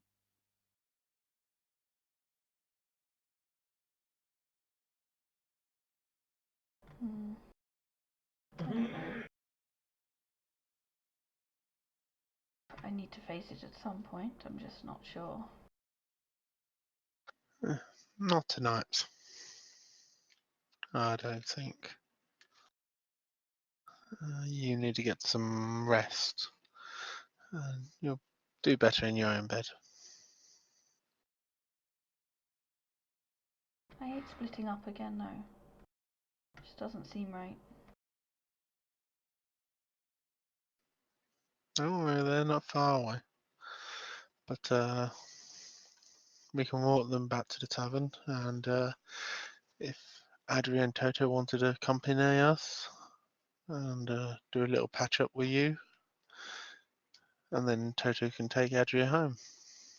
What if Or we hire a room at Adria's, at your sister's place? I mean, that's the best of both worlds. It's not quite a tavern. I'm sure there's clean rooms, right? I mean, it's pretty much home for you anyway, Elspeth, is it not? Not that one exactly, but you're comfortable there, surely. I mean, you can go home if you want to. Oh dear. At that point, Andrew kind of steps in and goes, "Well, actually, there's a bit of a function going on. Nothing major, just the fact that a lot of the rooms are being like cleared out for something." And she kind of just side eyes Elspeth when she speaks. Maybe her going back home is probably the best choice for her. Do you know what? I don't really need to know anything more about a function at the at, at the Purple Heart. Emerald Heart. Yep, that one.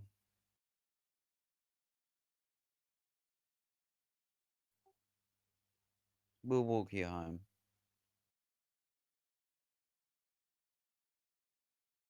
As she's continuing walking, Andrea kind of steps back to Total and goes, "You were doing well to suggest that," and kind of gives you a slight peck in the cheek. Eric's going to turn to Toto really quickly and go, "Can you do me a massive favor, man? Can you grab my armor and my sword, being that I have a thing latched onto me?" Yeah, no problem. Mad. I'll whack them. I'll whack them in my bag of holding, but don't forget to get them off me. It's kind of part of me. I won't forget. Considering the armor is probably the size of Toto, it's He just can like wait. hands and just hands at either side of it, just like lift it up and then just shoo into the bag. The image of Toto wearing it now. It'd be literally just like the feet and hands are sticking at the side of it, just waddling around the side. But yeah, the blade staff also goes in. He's very careful with it, knowing that pointy end would be dangerous to be put in the bag of holding. But Both ends are pointy. I know that's why he's like, "Oh, I'll turn around." Shit. And just say with being careful, he's able to put it where the pointing where the armor would be, and just kind of like slides in and shuts the bag over and catches up with the rest of you. That is brilliant, man. Oh my Oh my god. god. That's very amazing. Oh god.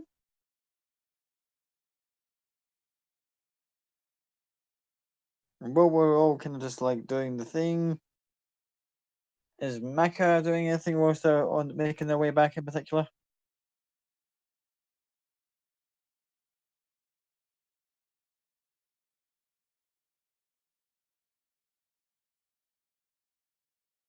Yes, no.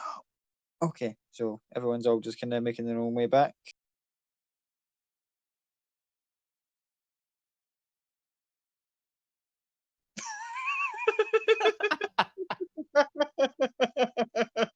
So okay, anyone who like actually listens to this call is going to be like, "Okay, so see if we just like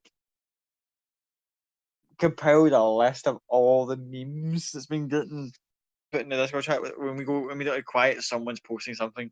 Just assume that from now on. If anyone who doesn't, if we go quiet and suddenly burst out laughing like a bunch of idiots, assume there's me involved. I just love the thought of the other groups looking at our chat and they've got no context for any of these memes whatsoever. I can't help it. I found the fact that there's a GIF function on Discord again, and I'm loving the Discord GIF functions again because they're so good. But anywho, so most of Delta eventually, I'm right in saying it's Selfless Orphanage you're all heading to. That right? Because my head went.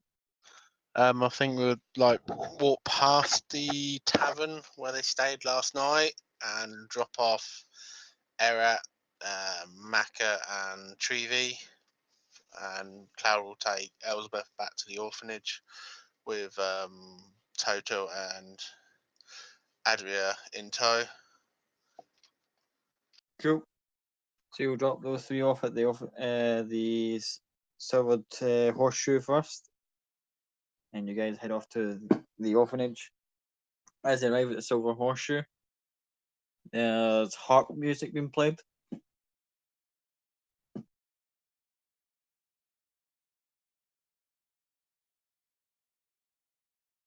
You just walk in, fairly not massive crowd, but it felt it was busy enough to kind of keep the coin flowing.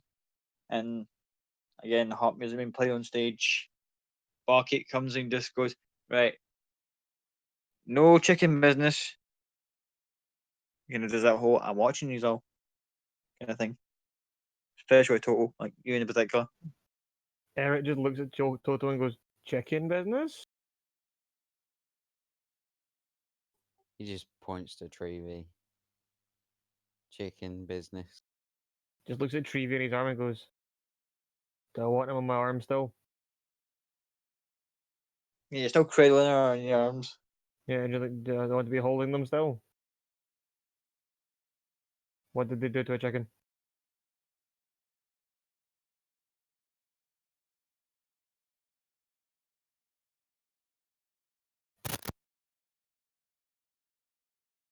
Oh, that's you. Hello? Sorry? I see that. It's they were inquiring about chicken business. Oh, I'm still asleep. Oh, still asleep. Yeah, I thought I was. Yeah, I'm just Great. questioning if I'm holding them asleep. I'm just like, do I still want to be holding them? What have they done to a chicken? Oh, it's not what they did to the chicken. It's Who they what she turned into did. a chicken. Yes, it's more the person she turned into the chicken.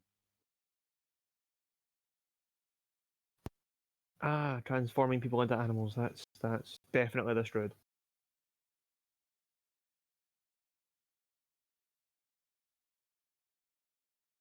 Eric's just going to ask if we can get rooms. They go, of course, couple of spare rooms upstairs. Looks at the barkeep and goes, I don't think you need to worry about chickens being that our official chicken changing person is asleep. Okay, Nose goes, that's good to know. Yeah. 5 silver a night.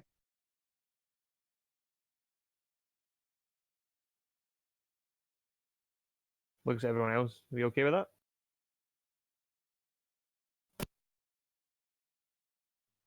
Sorry, yeah.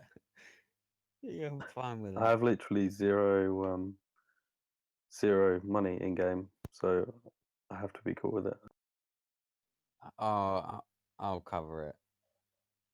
I'll cover everyone's. You know what? It's on me. I'll get everybody's.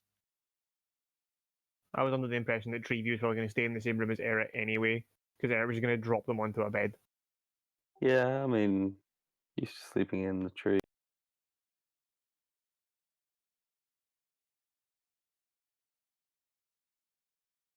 Cool. I'm just going to turn around to Toto and go, can you do me a favour? Can you come up to the room with me and Treevy and I'll get my armour and my sword back? Oh yeah, I'm heading out real quick. So I'll just dump the stuff out uh straight out the bag. I mean, I kind of put the bag on the floor and start pulling all the stuff out. But yeah, That's fine, I'll just take it in the other arm just now. We can say that you follow up to the rooms once you get the keys for it, and then once you're out of the room, you can just go, okay, here's your armor. Poof, there's your pointy stick. I'm off. Enjoy your evening, Toto. I'll make sure the Okay. druid doesn't do anything wrong. I shan't be long. But yeah, look after everybody. It can get a little crazy. I assume Elspeth and Cloud are waiting outside the inn at this point. Yes. Do I recognise the harp music at all? Make me an history check.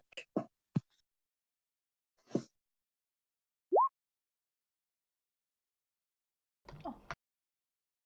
Nope, don't recognize it at all. Cool. I'm just like, it's pretty.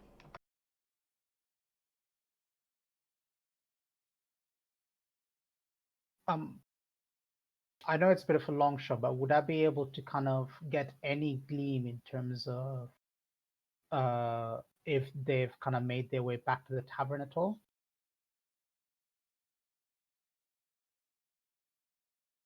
Yeah, I think if you were to like actually poke your head out, you could probably see the others getting their room keys and getting to the rooms next door to yours. And you said that Cloud and Elspeth were standing outside. Yeah.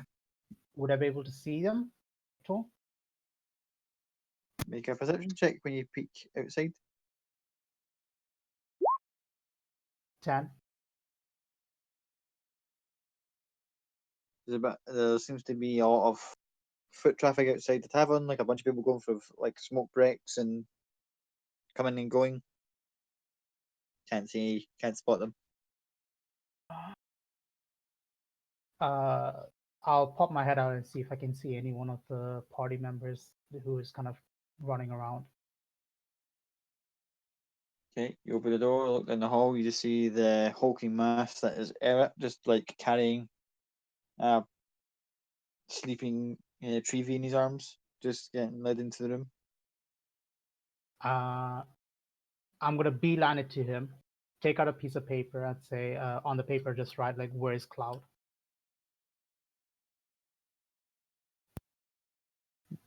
I take it that was to me, yeah. Yeah. Eric's just gonna go outside. Where have you been? I'm just gonna run past him to go outside. Eric just watches as he runs past, like, okay. Rude.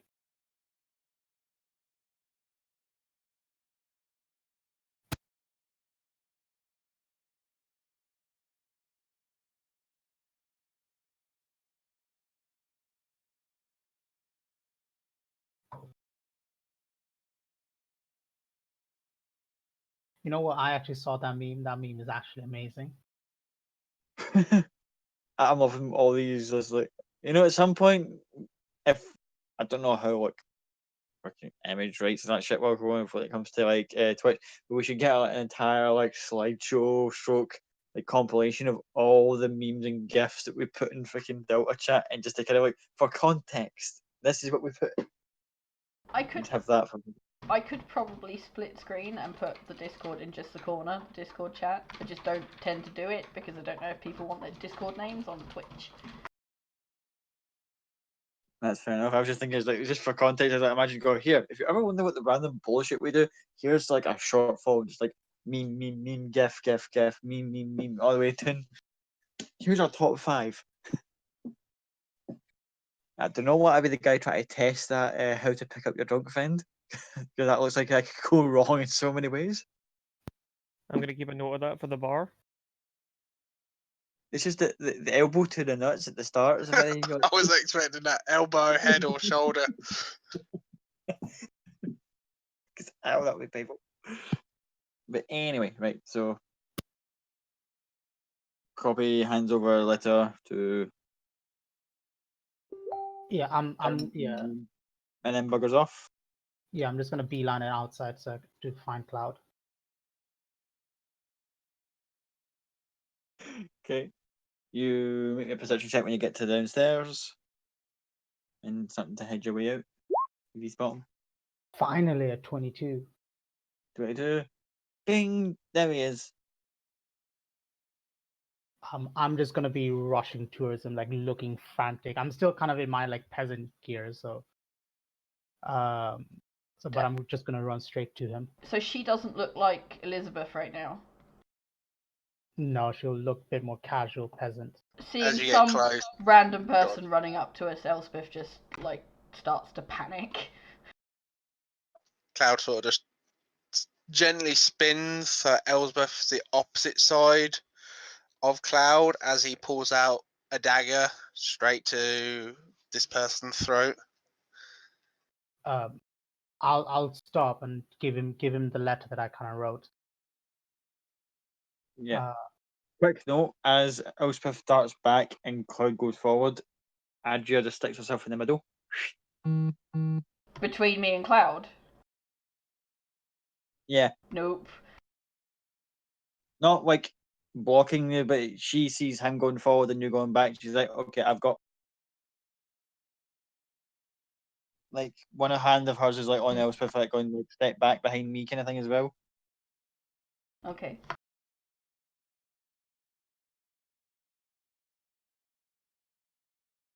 So as you kind of like come to a screeching like Hanna-Barbera cartoon style stop of like dagger point just kind of gleaming just at your neck, piece of paper in your hand. I'll offer the paper to him, like, got nothing to hide. The Trism will fly over, grab it out of your hand, and fly off onto a rooftop nearby. And then Cloud will just keep on staring at you.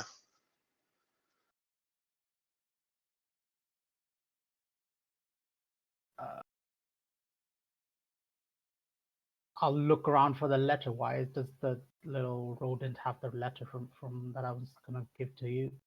I'll look at Cloud, look at the try to look where the letter is, look at Cloud again. I'm like, just trying to basically point out that you need to read this bloody letter. Well, I've got a letter. Whoever you are, leave now.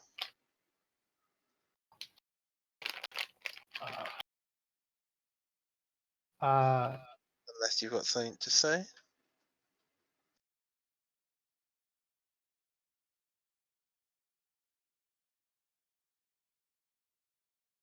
I'm just gonna keep frantically just looking at the letter, just looking back at him, looking at the letter.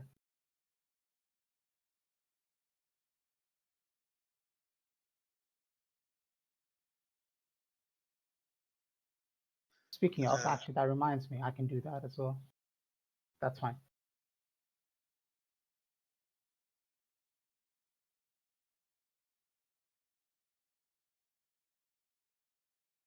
Fucking hell, these. Oh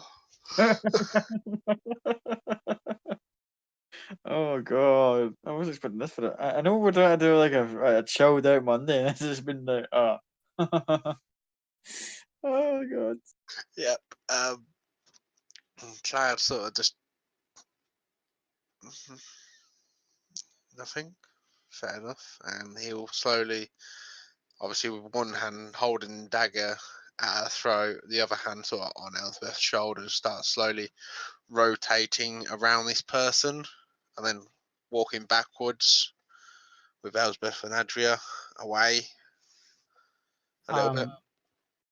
As he's doing that, I'm gonna kind of use these kind of signs to him, saying, "Read the damn letter, you idiot."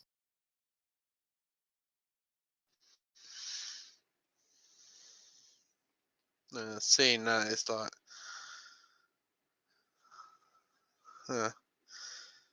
would I be able to put two and two together that she's not talking and she's using thief count now, just like Copy's been doing for the last 2 days, 3 days? Last couple of days, yeah. Well, roll me an insight check, just to kind of see if you can put two and two together, because you're thinking, well, I can assume this is going to be your mind's on the right track, but again, this has kind of just been abrupt and unexpected. So you're kind of like, maybe it is, maybe it isn't. So you're on the fence. Oh, don't worry, I'll read the letter. Now, turn around and walk away. I'll take a step forward again, signing to him, saying, "You need to read this letter. It's really important." If you don't walk away, the cat will turn it into a hairball. And then she will die. You need to read this.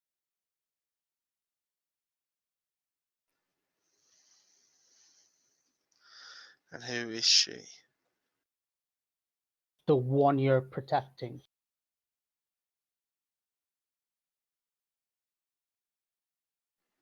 Of course she will.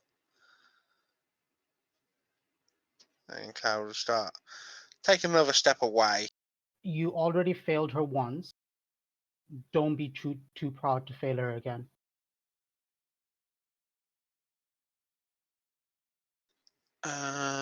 Oh. Yeah. Cloud's going to basically do a feint of he's going to drop the dagger to get your attention on him dropping the dagger as he summons the blade staff and cracks you square in the side of the head with a blunt end. Yeah. I'll use Uncanny Dodge when the attack hits. AC is 16 if you want to take a hit. Would I get an advantage on that? I would say yeah, considering you've got friendly next to you and supposed attacker. Fuck you, cack. So 21 would definitely hit.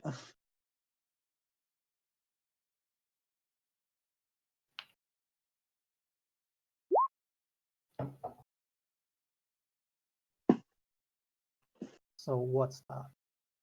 21 half. No, my maths is all over the place. 15 half. That's 8. No, you'd take a straight. Take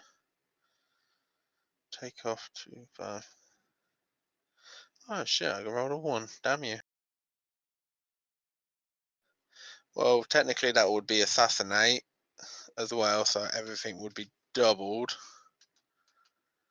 Mhm.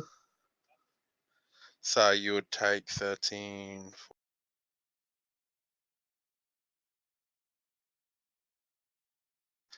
So you would take 17 points of damage. This is after it's halved. Yeah. So that's 10, 73.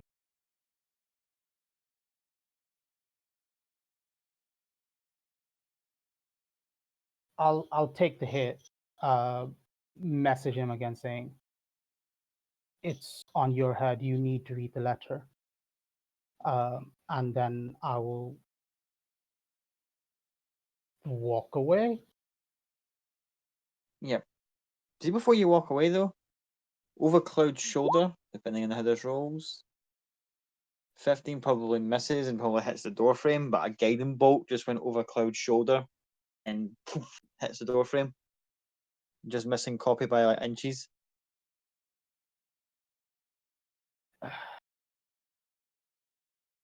Nothing else I can do. I'll go back to the tavern.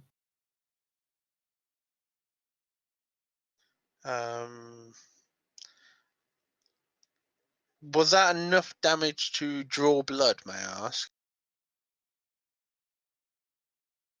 I think we're 17, yeah, that probably enough to kind of like get a drop of blood from the nose.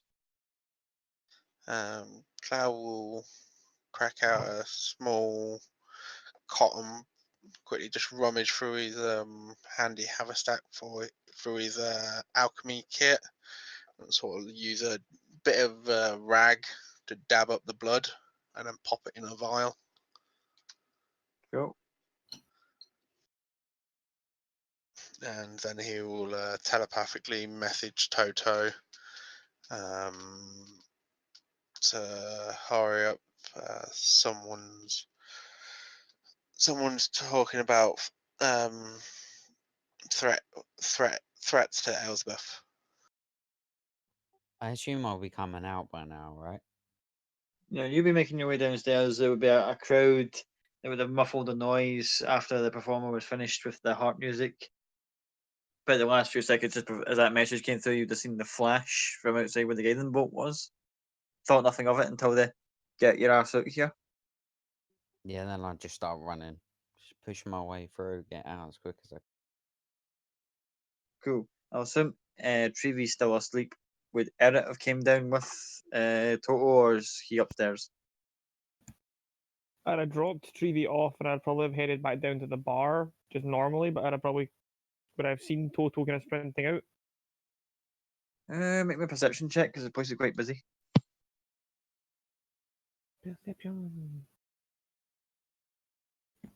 Hang on, I've lost my perception. There it is.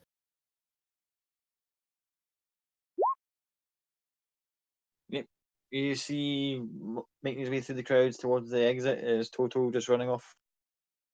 Just gonna make a quick point. I've still not got my armor or my sword, by the way. I'm still wearing just kind of normal clothes because it takes 10 minutes to put armor back on. Cool. As you I'm just gonna make a beeline for the door. cool, making a beeline for the door with Toto just a few steps ahead of you.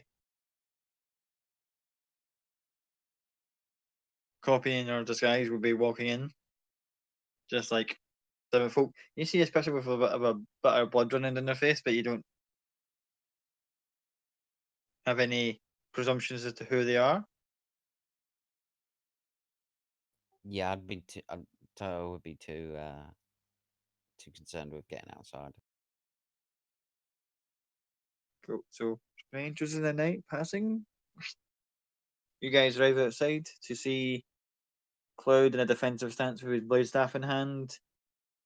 Adria acting as a buffer zone between Elspeth and Cloud with holy symbol clutched in one hand and Ergin kind of sparkling off of her right hand.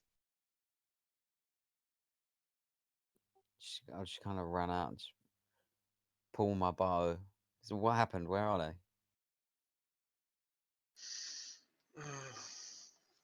Just gone back inside. Got a funny, I got a thought about it, but let's go. And Cloud will turn around, put his arm around Elizabeth, and start heading off. Okay, yeah, I'll kind of sidle up next to Adria and kind of walk a few steps behind, keeping an eye out, kind of behind us. Is Eric coming as well? Yeah, I assume I see Eric coming, right? It says I'll tag along for now to make sure everything's okay, but I'll come back to make sure the sleepy one is okay as well. So I'll come along for a wee bit.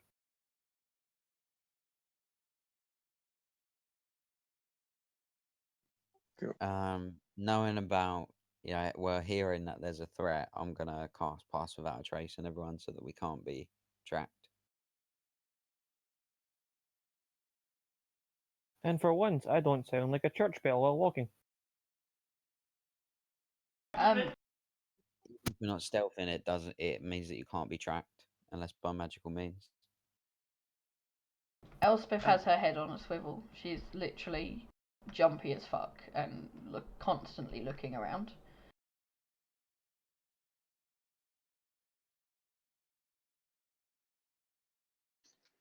There's no need for that, my dear. As you know, I've got multiple eyes now.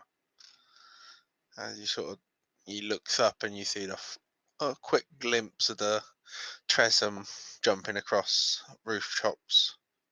Quickly the wings spread out, it glides, and then the wings come back in.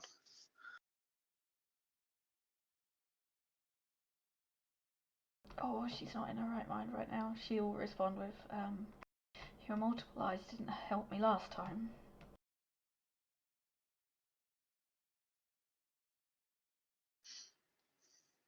And no matter how long it will take, I will make it up to you.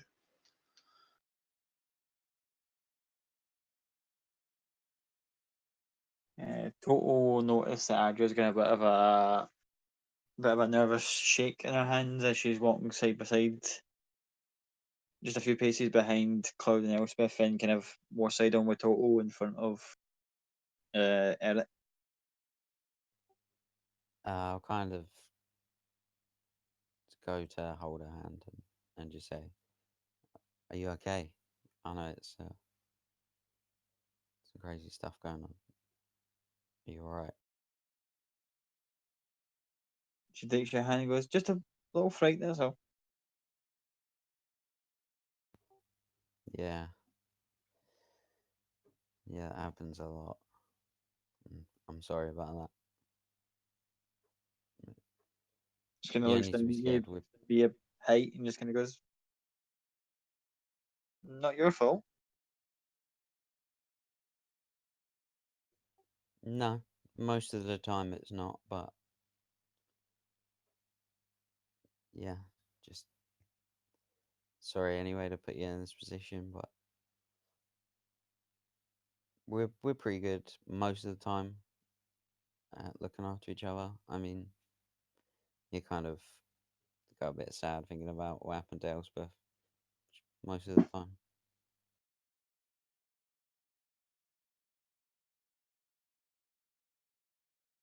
She kind of nods along, just like, certainly an interesting bunch you travel with. Yeah, it's never short of fun and adventure, I guess.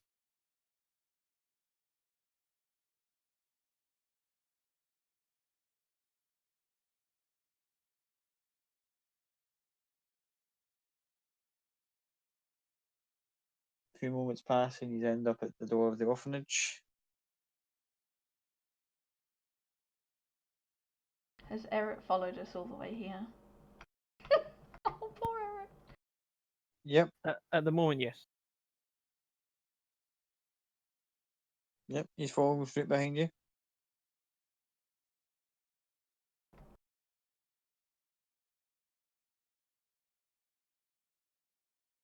Do you enter or do you wish to do something else? What time of day is it now? Early evening, pretty much nighttime at this point. Cloud will head in quietly and with Elsbeth and see if Devden is about. I will quickly say goodbye to Adria. Tell Toto to be careful on the way home. I don't like the thought of you being by yourself coming back, so if you want to stay there, maybe that would be best idea. But certainly in the dark. And same with you, Eric. I don't know if I want you walking away in the dark by yourself. Well, if Adria will be so kind to come in and help heal you up a little bit more, and we won't be taking a no for an answer from you and looking at Elsbeth. Will we not? Eric's going to turn around to Elspeth and go, "It's up to yourself if you want me to stay, but it seems like you wanted to keep this place pretty secret, even from people that were close. So I can head back if you want and pretend that I was never here." It's not so much keeping it a secret, it's being selective of who comes into contact with the kids here. That seems like the definition of a secret.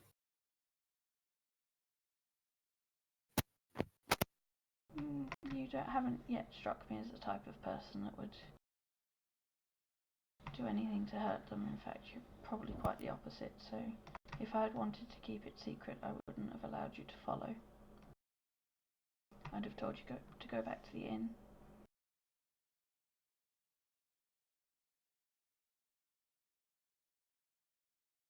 Fair enough. Well, the little one is still asleep, so they won't cause any hassle. And the worst thing they'll probably do is turn someone into a chicken or a dog at this point, so I can handle that in the morning. And Mac is there, so there is a spare room. You're more than welcome to use it if you want. That is up to the owner of this house.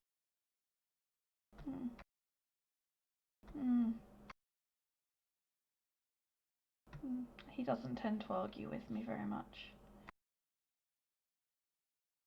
You hear from the voice from upstairs going, yes, it doesn't tend to end well for anyone who gets on her opposing side in an argument. There's definitely kind of this makes his way down the stairs. I learnt that from you. I'm going to ask a really stupid question here, Scott. Would I be able to tell that Devdin served in the military in any way from the way he holds himself? Probably general stature, he's kind of laid back. So I wouldn't get that military vibe off him. Okay, that's fine. I mean, he's kind of head held high, but his like shoulders are relaxed, so it's kind of like a Just kind of like he's confident. proud. Yeah, confidence. Yeah, quite easily can sink into a chair and just like smoke one up and go, yeah, my day's chill. Right. No, no standing on ceremony with him. Okay.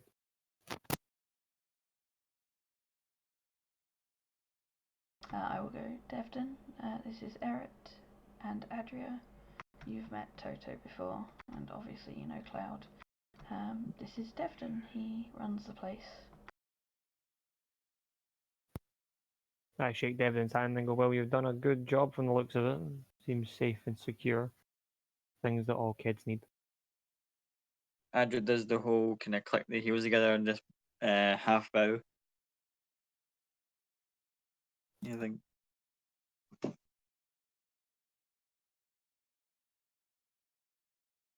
They kind of looks at everyone and goes, you do meet the most interesting people, Elspeth.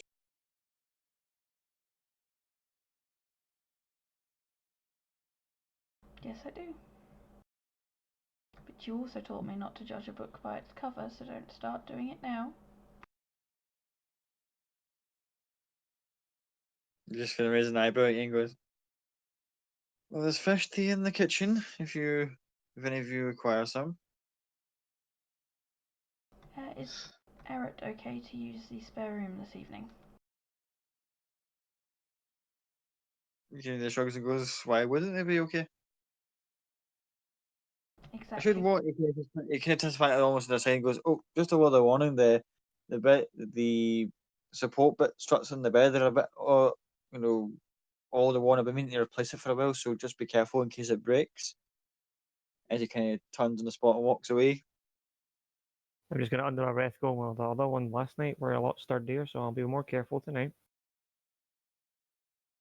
You see him kind of go under his breath, having heard that perception being pretty high, going, please do, and just don't wake the children up.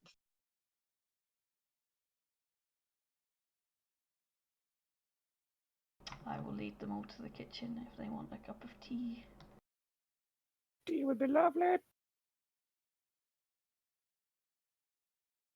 As you guys do that, Andrew's kind of looking about, kind of just like,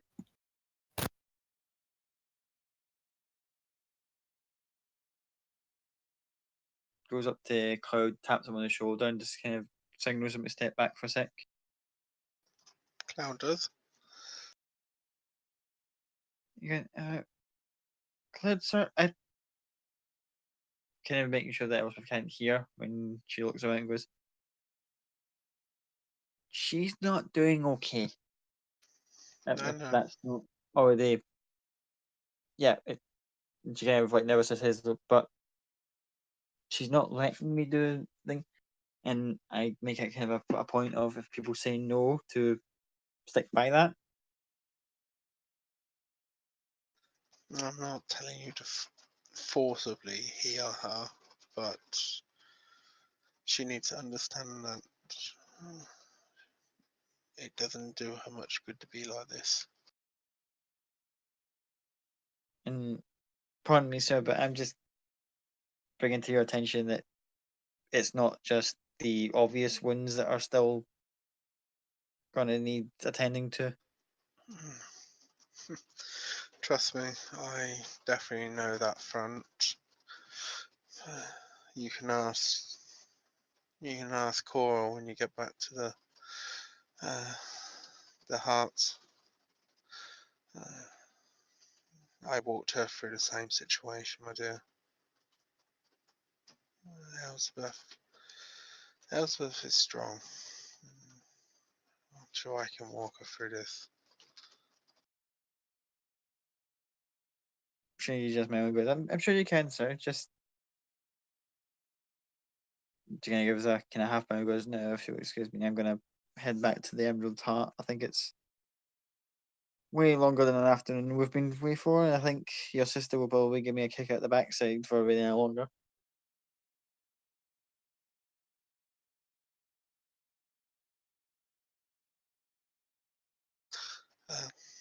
Well,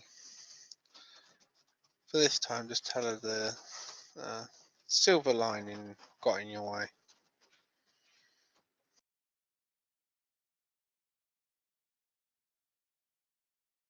Cool.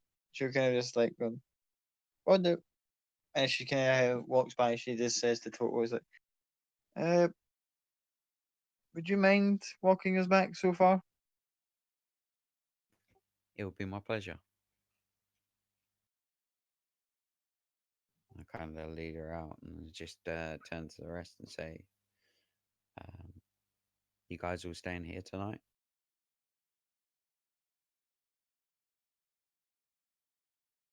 Yes, we are. I don't like the thought of anyone walking around by themselves in the dark. So that goes for you as well. Once you get there, if you want to stay there, stay there.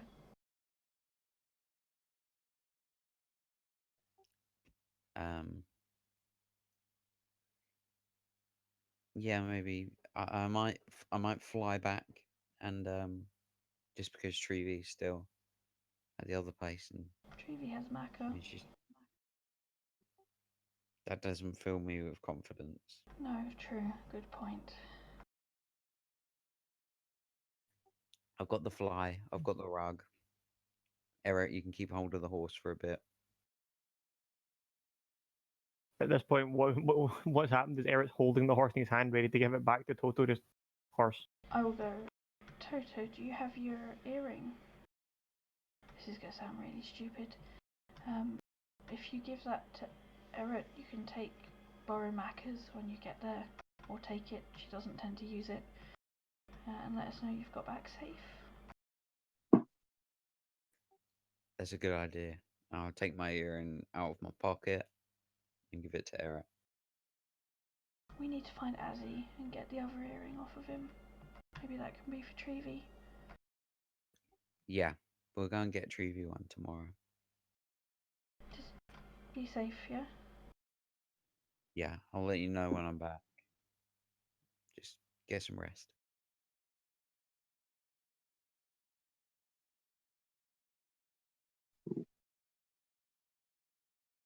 And I will say thank you to Adria. Thank you, it was a lovely afternoon. Maybe we can do it again sometime. Again, there's the whole click the heels, half bow. Goes, I Oh, look forward to it. Really. Do not. No ceremony around friends, please. She kind of goes, I wouldn't know. I don't have many. Well, you Just have gives a a lot little more wave. now.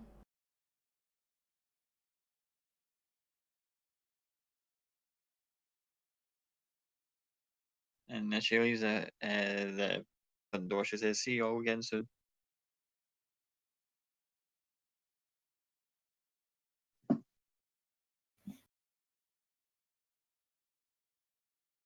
I will attempt to pour tea. Play the hostess and attempt to pour tea. From not a dainty little mug for Eret, from proper mug for Eret. A dainty little mug for me, and whatever size mug Cloud feels like. I just start pouring out. Standing up or sitting down? And Eric will stand up. It's his first time in a new place, and he won't sit without being offered a chair. Sit. Eric just turns and goes, "It's not my home to take a seat randomly. It is now. My home, your home. Same thing. You have known me less than 2 days." And yet I have learned all I need to know. You say that now. And I will say that, I'm sure, in a week, a month, or a year.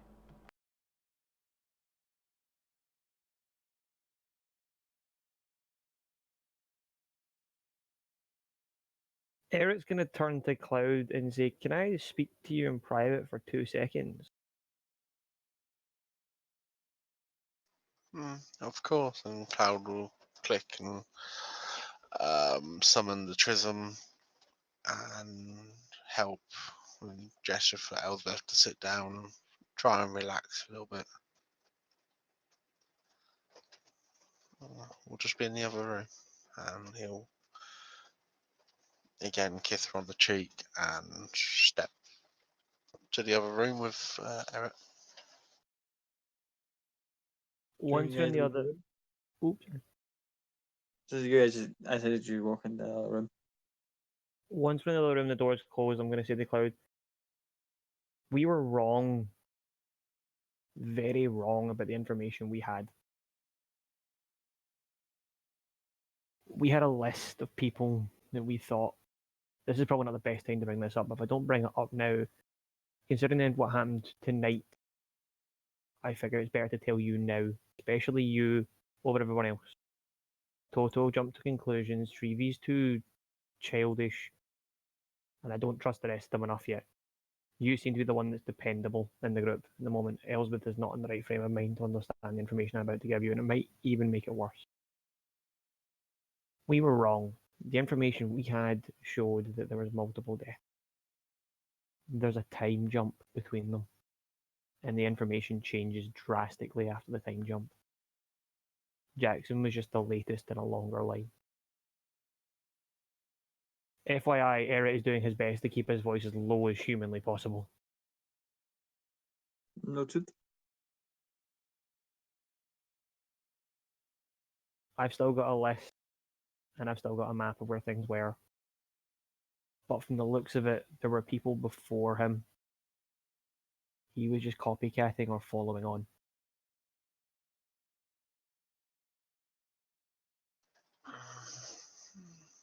Well, he wasn't the one doing it before, you say, but No. he was the one doing it currently. Yes. The only reason I'm bringing this information up now is just the fact that something happened before I got outside tonight with you and Elsbeth, and I want to make sure you have all the information in case it's needed. And Cloud will hold of a finger, just a gesture, one moment, and he'll step back into the room, go over to the Tritham, who would have, when he summoned it, it would have come through the window and brought the letter with it, and he would pick up the letter and step back through the room and open the letter and have a read. So the letter will be entirely in Thieves' Cant, but it'll be very erratic, as in it won't have a consistent message throughout. It'll be like, start by saying, you need to get Elspeth out of the city. He's back. I thought I killed him. He knows I'm here. I've been compromised. You need to get her out. I can't have her here while he's around because I can't control myself when he's around. I don't want to lose another family. You need to get her out, no matter what it takes. I cannot protect her like you. You need to get her out. And we'll just sign it off with initially a C, but then that'll be crossed out and then just write an E.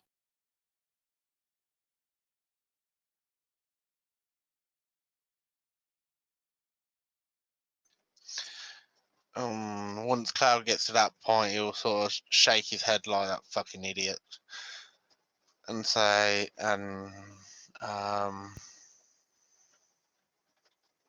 he'd probably like to fold it back up, put it in his pocket, and just say to Eric,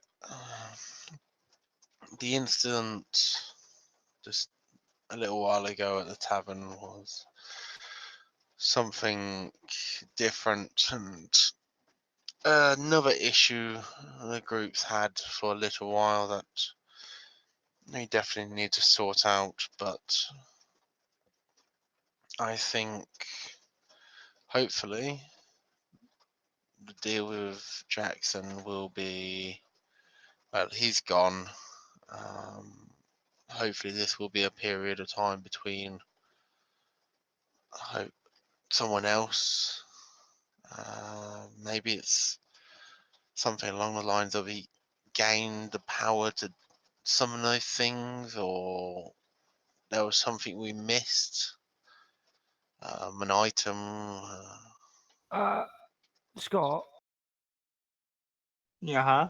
how many of my items do I have on me?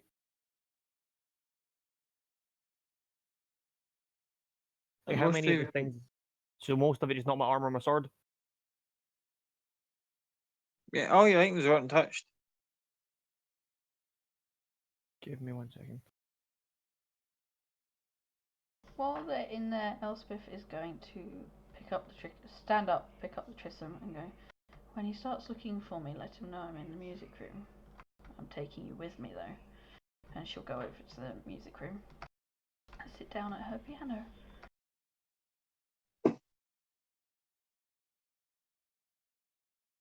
Cool. You sit there at the piano. Just as a quick side note,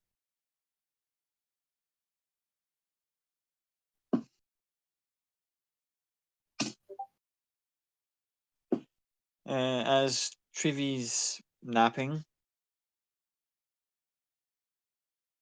dreaming away after her sugar-induced like fit of like hysteria earlier, dreams take her to her forest that she belongs to. Sights and sounds and smells of home come, quickly then followed by the rumblings of things in the distant trees, and the quickly smell of burning, shouts of concern in Sylvan and Elvish, and common being shouted about the place. And then a bright flash, and thud, and wakes up. Where am I in? Where am I? I fell asleep ages ago.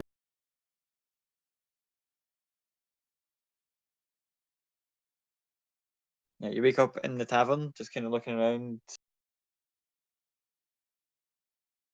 Is anyone else here? No, everyone seems to have disappeared. You seem to be on your own. Just a pile of armor and a sword in the corner. Yeah, you recognise the armor and the double-sided sword that belonged to Eric lying in the corner of the room. Do I know what time it is? You look out, it's nighttime.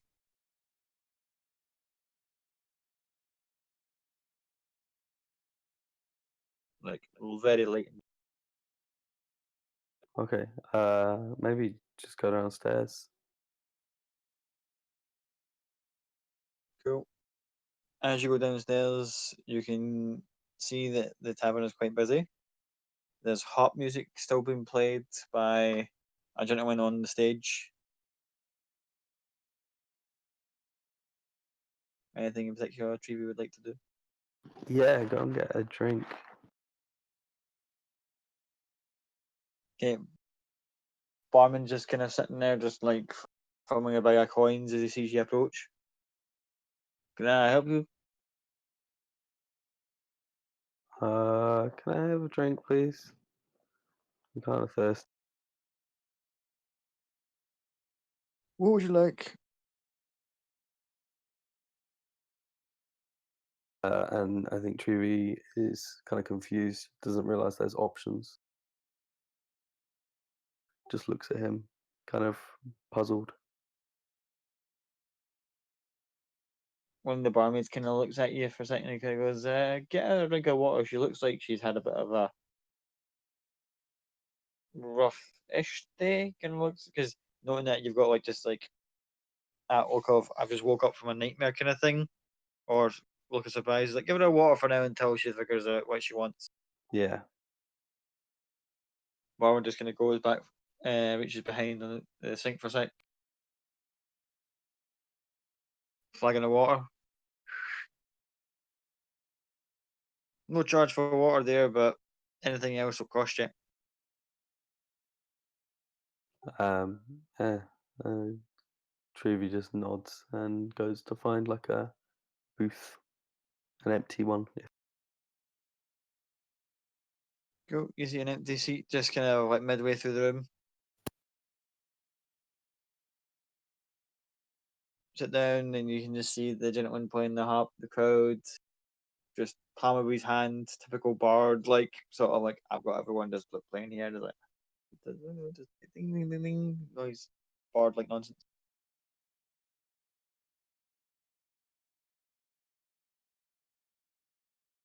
And I if sorry, if what was it, Treevy wanted to do? Anything? No, just sit and kind of enjoy, just take it in. Rightio. Copy, will you be right at this moment? Other than absolutely panicking, I'm gonna constantly keep trying to reach Toto on the earpiece and be like, please respond. I need you to respond to me. We need to talk. It's quite urgent. We need to talk. Please respond to me. And I'm just gonna keep kind of cycling through that. Eric's getting that in his ear because Eric has Toto's earring. He didn't put it in, did he? Not yet. No, I'm still holding it. I've still got it in my pocket. I would guess Aze would get that. But it's just not in the right frame of mind.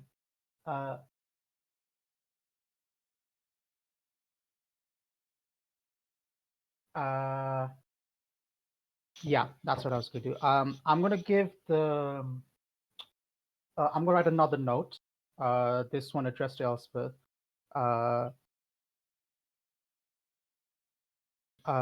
And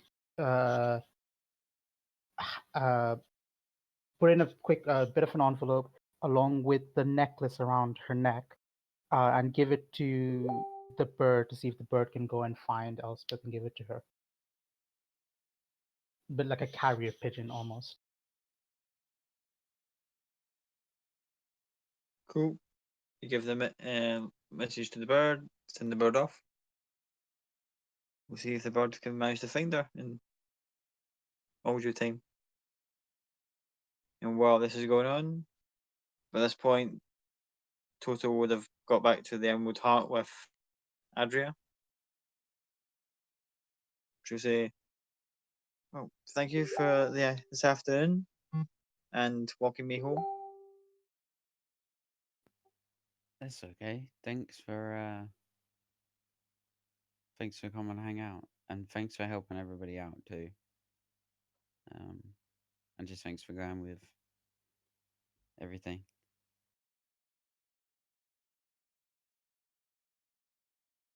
No problem. It was fun.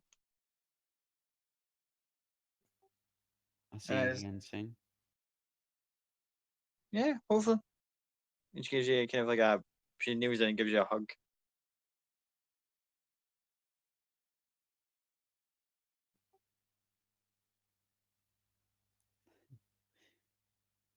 Okay. I'll just get on the carpet, say goodbye, fly off back to the tavern as quick as I can. Cool. As you're flying back, she's walking up the steps, door opens, and she walks through uneventful as you fly through streets of Vermont. And your way back, about halfway, you see a little canary fly by you. Tweet, tweet. Canary kind of notices that it's Toto that's flying by. But seeing as how it was designated for Elspeth, Canary just keeps on going. I mean, I feel it'd be too meta if I said the pigeon will find Toto, find anyone Yeah. in the party, but yeah, it'll just keep flying until it finds Elspeth, basically. Yeah. I only mention it as a point of context because Toto would go, "That's unusual seeing a canary fly in these parts. They're not, native to the area." Just like, but other than that, you'll eventually make your way back to the orphanage.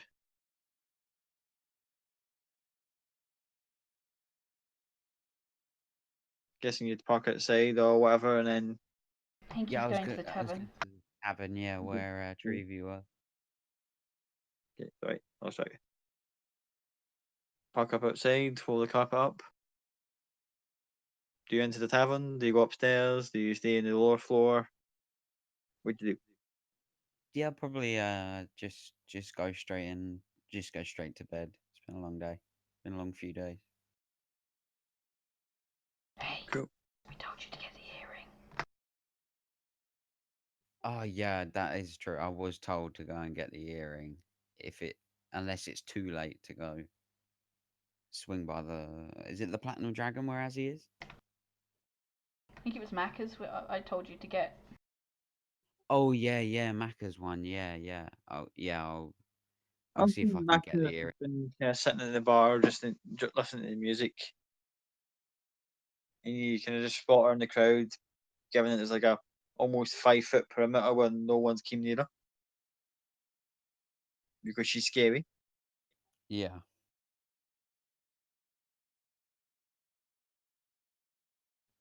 I'll probably just approach, say, hey, have you still got that earring? And can I, if you do? She takes it out and hands it to you and goes, sure.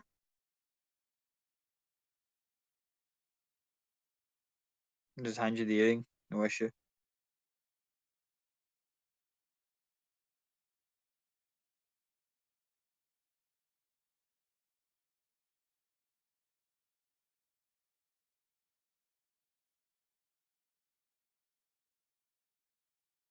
Anything else now that you have the earring?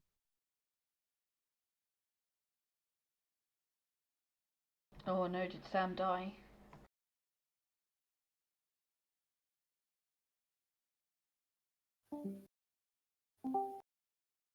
There we go. No, I'll just get the earring. I'll go upstairs, kind of check on Treevy, and then go to sleep. You noticed before you walked out that Treevy's sitting in a booth just kind of awkwardly in the middle of the tavern. Oh, then I'll see she's okay, and then just head on up. I won't bother her. Kind of just want to go to sleep at this point.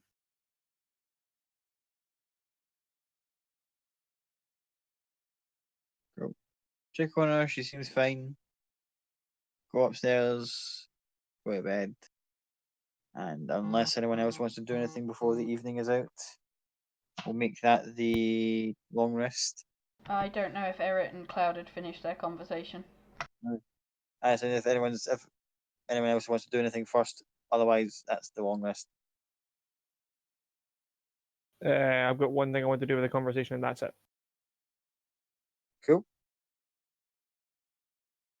Eric's gonna turn to Cloud and go, this is gonna sound really stupid. Can I borrow your knife for 2 seconds? Not the poison one.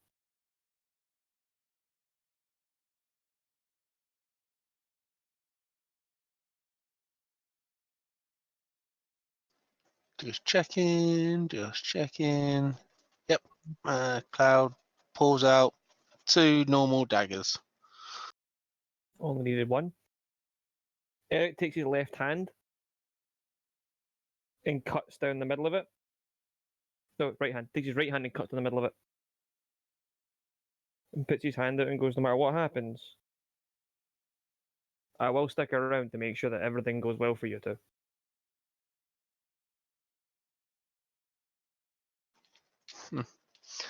Blood bond, eh? So be it. And he'll take the second knife he had, cut his hand, and put his hand out to you. And shake hand to make the agreement.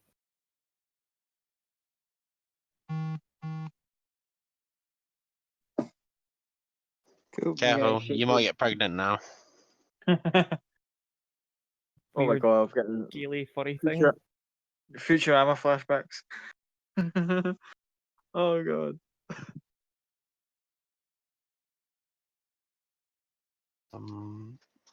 And with that, Cloud will head to the music room where Elsbeth is. Eric will just follow behind. Sit down with her. I shall reclaim my mug of tea and sit in the corner away from them so they can be in privacy whilst I can enjoy music as well. Cool. She's just in her own little world. She hasn't really registered you two coming in. Just playing and very, very quietly singing so as not to disturb the kiddies.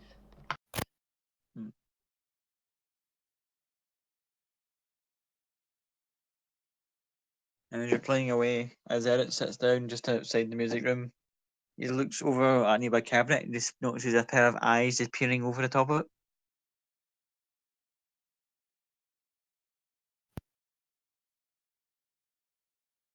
Eric notices it, quietly gets up and goes towards the bookshelf. Question in comparison to Eric, how tall is the shelf? The shelf's about 4 foot tall. It's a small little No. bookshelf.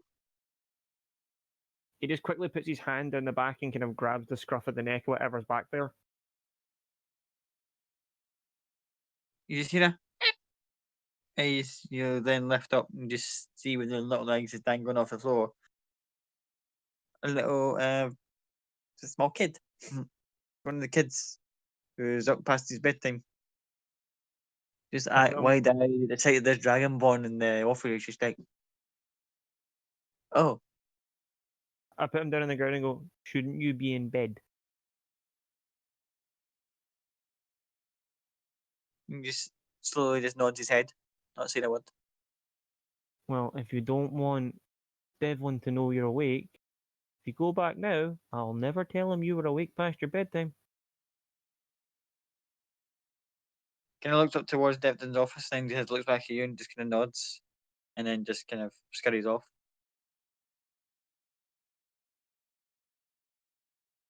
I'm just going to go back down to sitting and having my tea.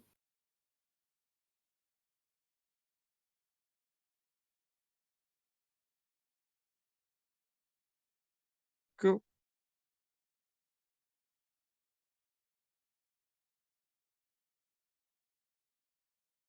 And with that, we'll call that the. Anything else before we carry on? When Cloud, when Elsbeth is finally ready to go to bed, Cloud will take her up to her room.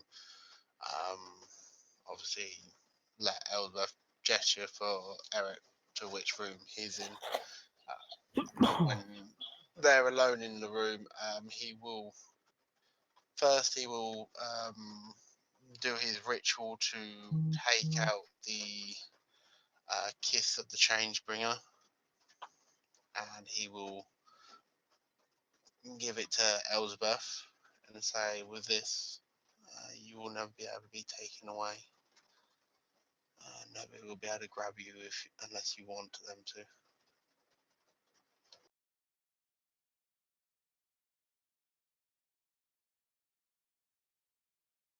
She will consider it for a moment and go, I refuse to guarantee my safety by risking yours. Take it back. I don't want it. Well, I want you to have it, and you know how slippery I am.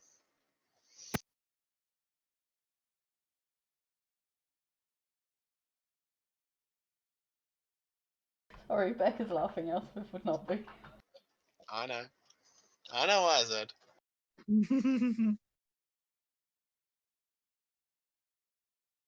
No, thank you. Oh, you can sleep on it, and tonight you will.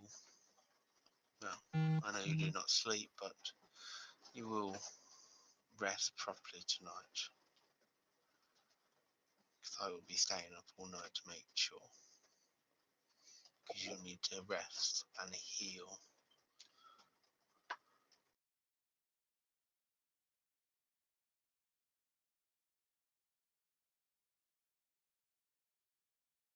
I will try. I cannot guarantee.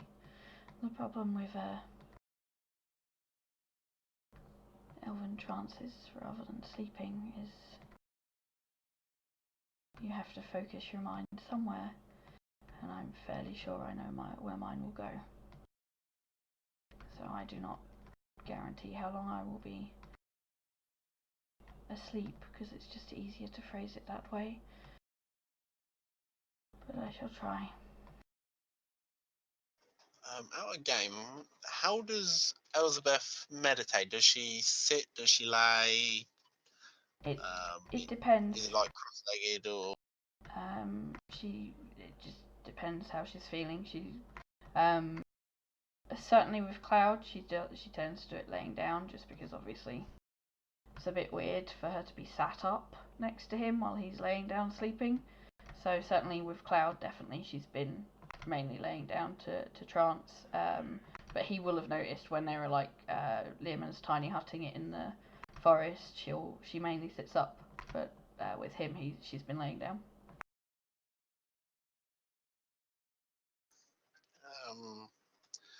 And as they get ready to go to bed, Cloud will sit on the bed and gesture for you to sit in front of him. And he will take your hands and say, if the thoughts, upsetting thoughts are what you're afraid of,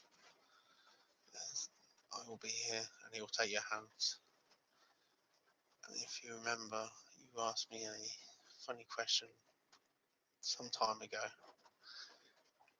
and I think I have an answer for it now, and it is definitely a yes.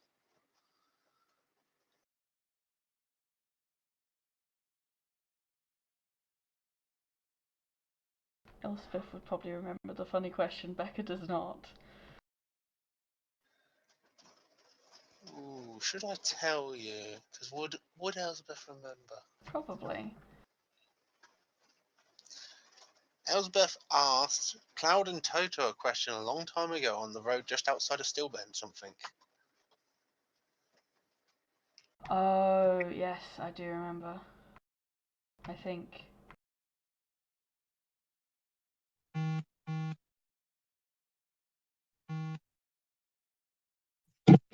I have a feeling I know what you're talking about. I can't remember exactly what she asked, but I have a feeling I know what you're talking about. And she would very much remember that. And the answer to that question, now my dear, is yes. I think I definitely do.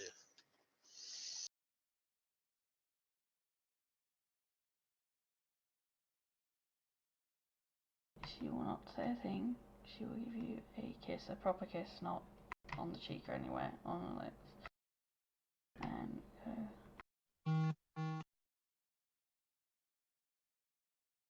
if I manage to get to sleep, I want you to sleep as well. Please. Only after you have. We can look after each other as we sleep. And just keep your thoughts on me. I will do my best. And she will lay down with you. She'll put her head on your chest again, where your heart is. And she will reach out one of her hands and start tracing your tattoo on your right hand side. And she will fall asleep. I'm not sure how long she will fall asleep for. I assume I will have to make some kind of roll. But she will definitely fall asleep there.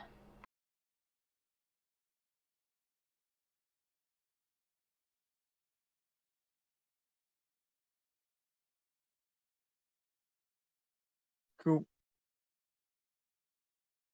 If you want to know how long she gets to sleep for, roll me a d10. She only needs 4 hours. Yeah, she normally needs quote unquote 4 hours, but I'm meaning more proper rest. Okay. Get an extra hour. Okay. So nightmares Go don't wake for her it. up then. Nightmares don't wake her up. Perfect. And you actually managed to, with the reassurance of Cloud being there, being in the orphanage and familiar surroundings, and the Tristan being nearby, acting like your own personal CCTV camera. and all the other preparations she's managed to get like proper rest plus a little bit of extra time just to kind of get her through the night.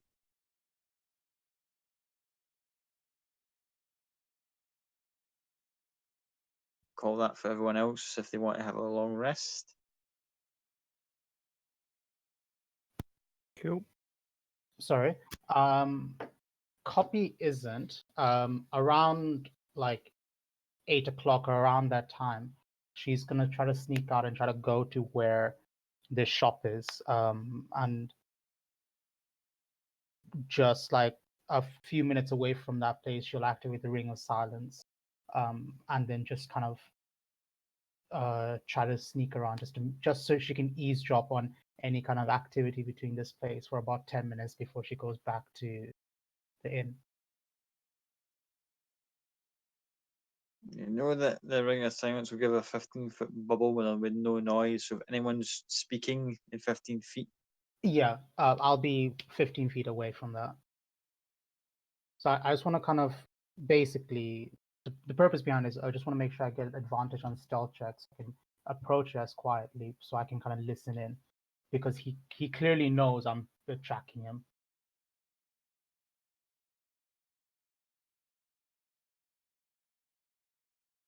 But that's the intention. Whether you allow it, it's up to you. Well, if you're going around all the kind of nearby marketplace and kind of just like hovering around, when people start to notice that their conversations are getting cut off mid-sentence and not knowing how people are listening to them, they start kind of getting that sort of like, what the fuck's going on? People are shouting at one another, there's no volume when you pass, and then suddenly when you're out of view, they just kind of go, ah, you fuck. Oh, I can hear you now. I feel that's Where's their the- problem, not my problem, but okay.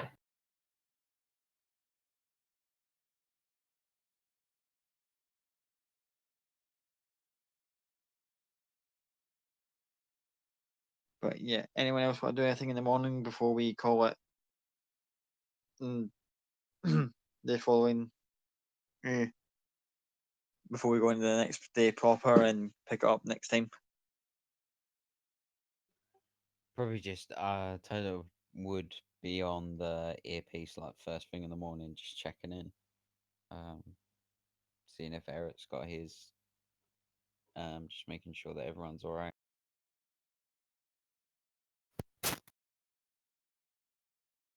FYI, no one explained the earpiece to Eric. They just handed it to him.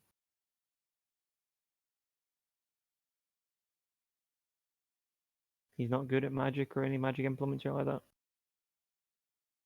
It's literally just like a walkie-talkie. Cloud would walk you through it in the morning. That's fair. If you asked, obviously. He would have asked. He'd have been like, right, so I was given this. How does it work? How just like puts it. Looks, do you have ears? That's a question, isn't it? I would say that you would have ears of some description. They might not be obvious, Try to but they figure kind out of holes. where the kind of crest or the kind of headrest where the dragonborn.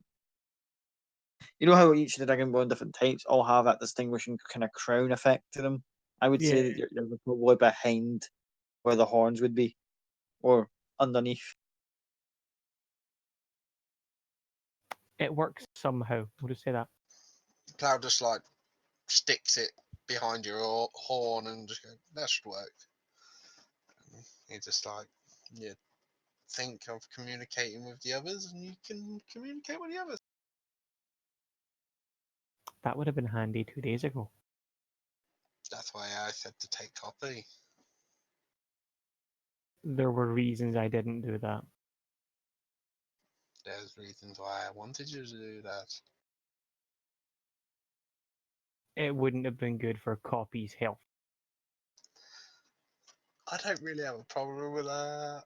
Does Cloud actually say copy? No, sorry. No, My fault. Elizabeth. No, I mean, more than welcome to say it if he feels like. No, I definitely think Cloud will say it, but I don't think this is a situation Cloud would slip up on. It's literally Cloud smarter than Traz situation.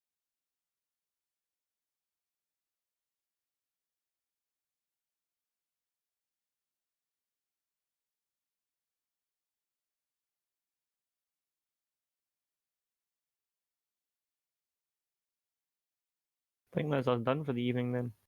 Yep. Cool. So everyone all done their stuff for the initial morning after. We'll continue into the next day, next Monday, because we call it tonight. Just very quickly, Cloud will have noticed a slight shift in what Elspeth is wearing. She's still wearing exactly what she was wearing yesterday, but the patterns at the bottom of her coat, dress thing have shifted from like moon and stars to the exact pattern of his tattoos up his arm. And you can answer next Monday, but do I hear anything? Do I get any glimpse of him at all when I kind of go around the shop at all? You'll figure out next week. Okay. So we're done for Dunnings, and I'll turn off the stream. Done for Dunnings. Bye, stream. Bye, stream. Nice Bye bye, stream. stream.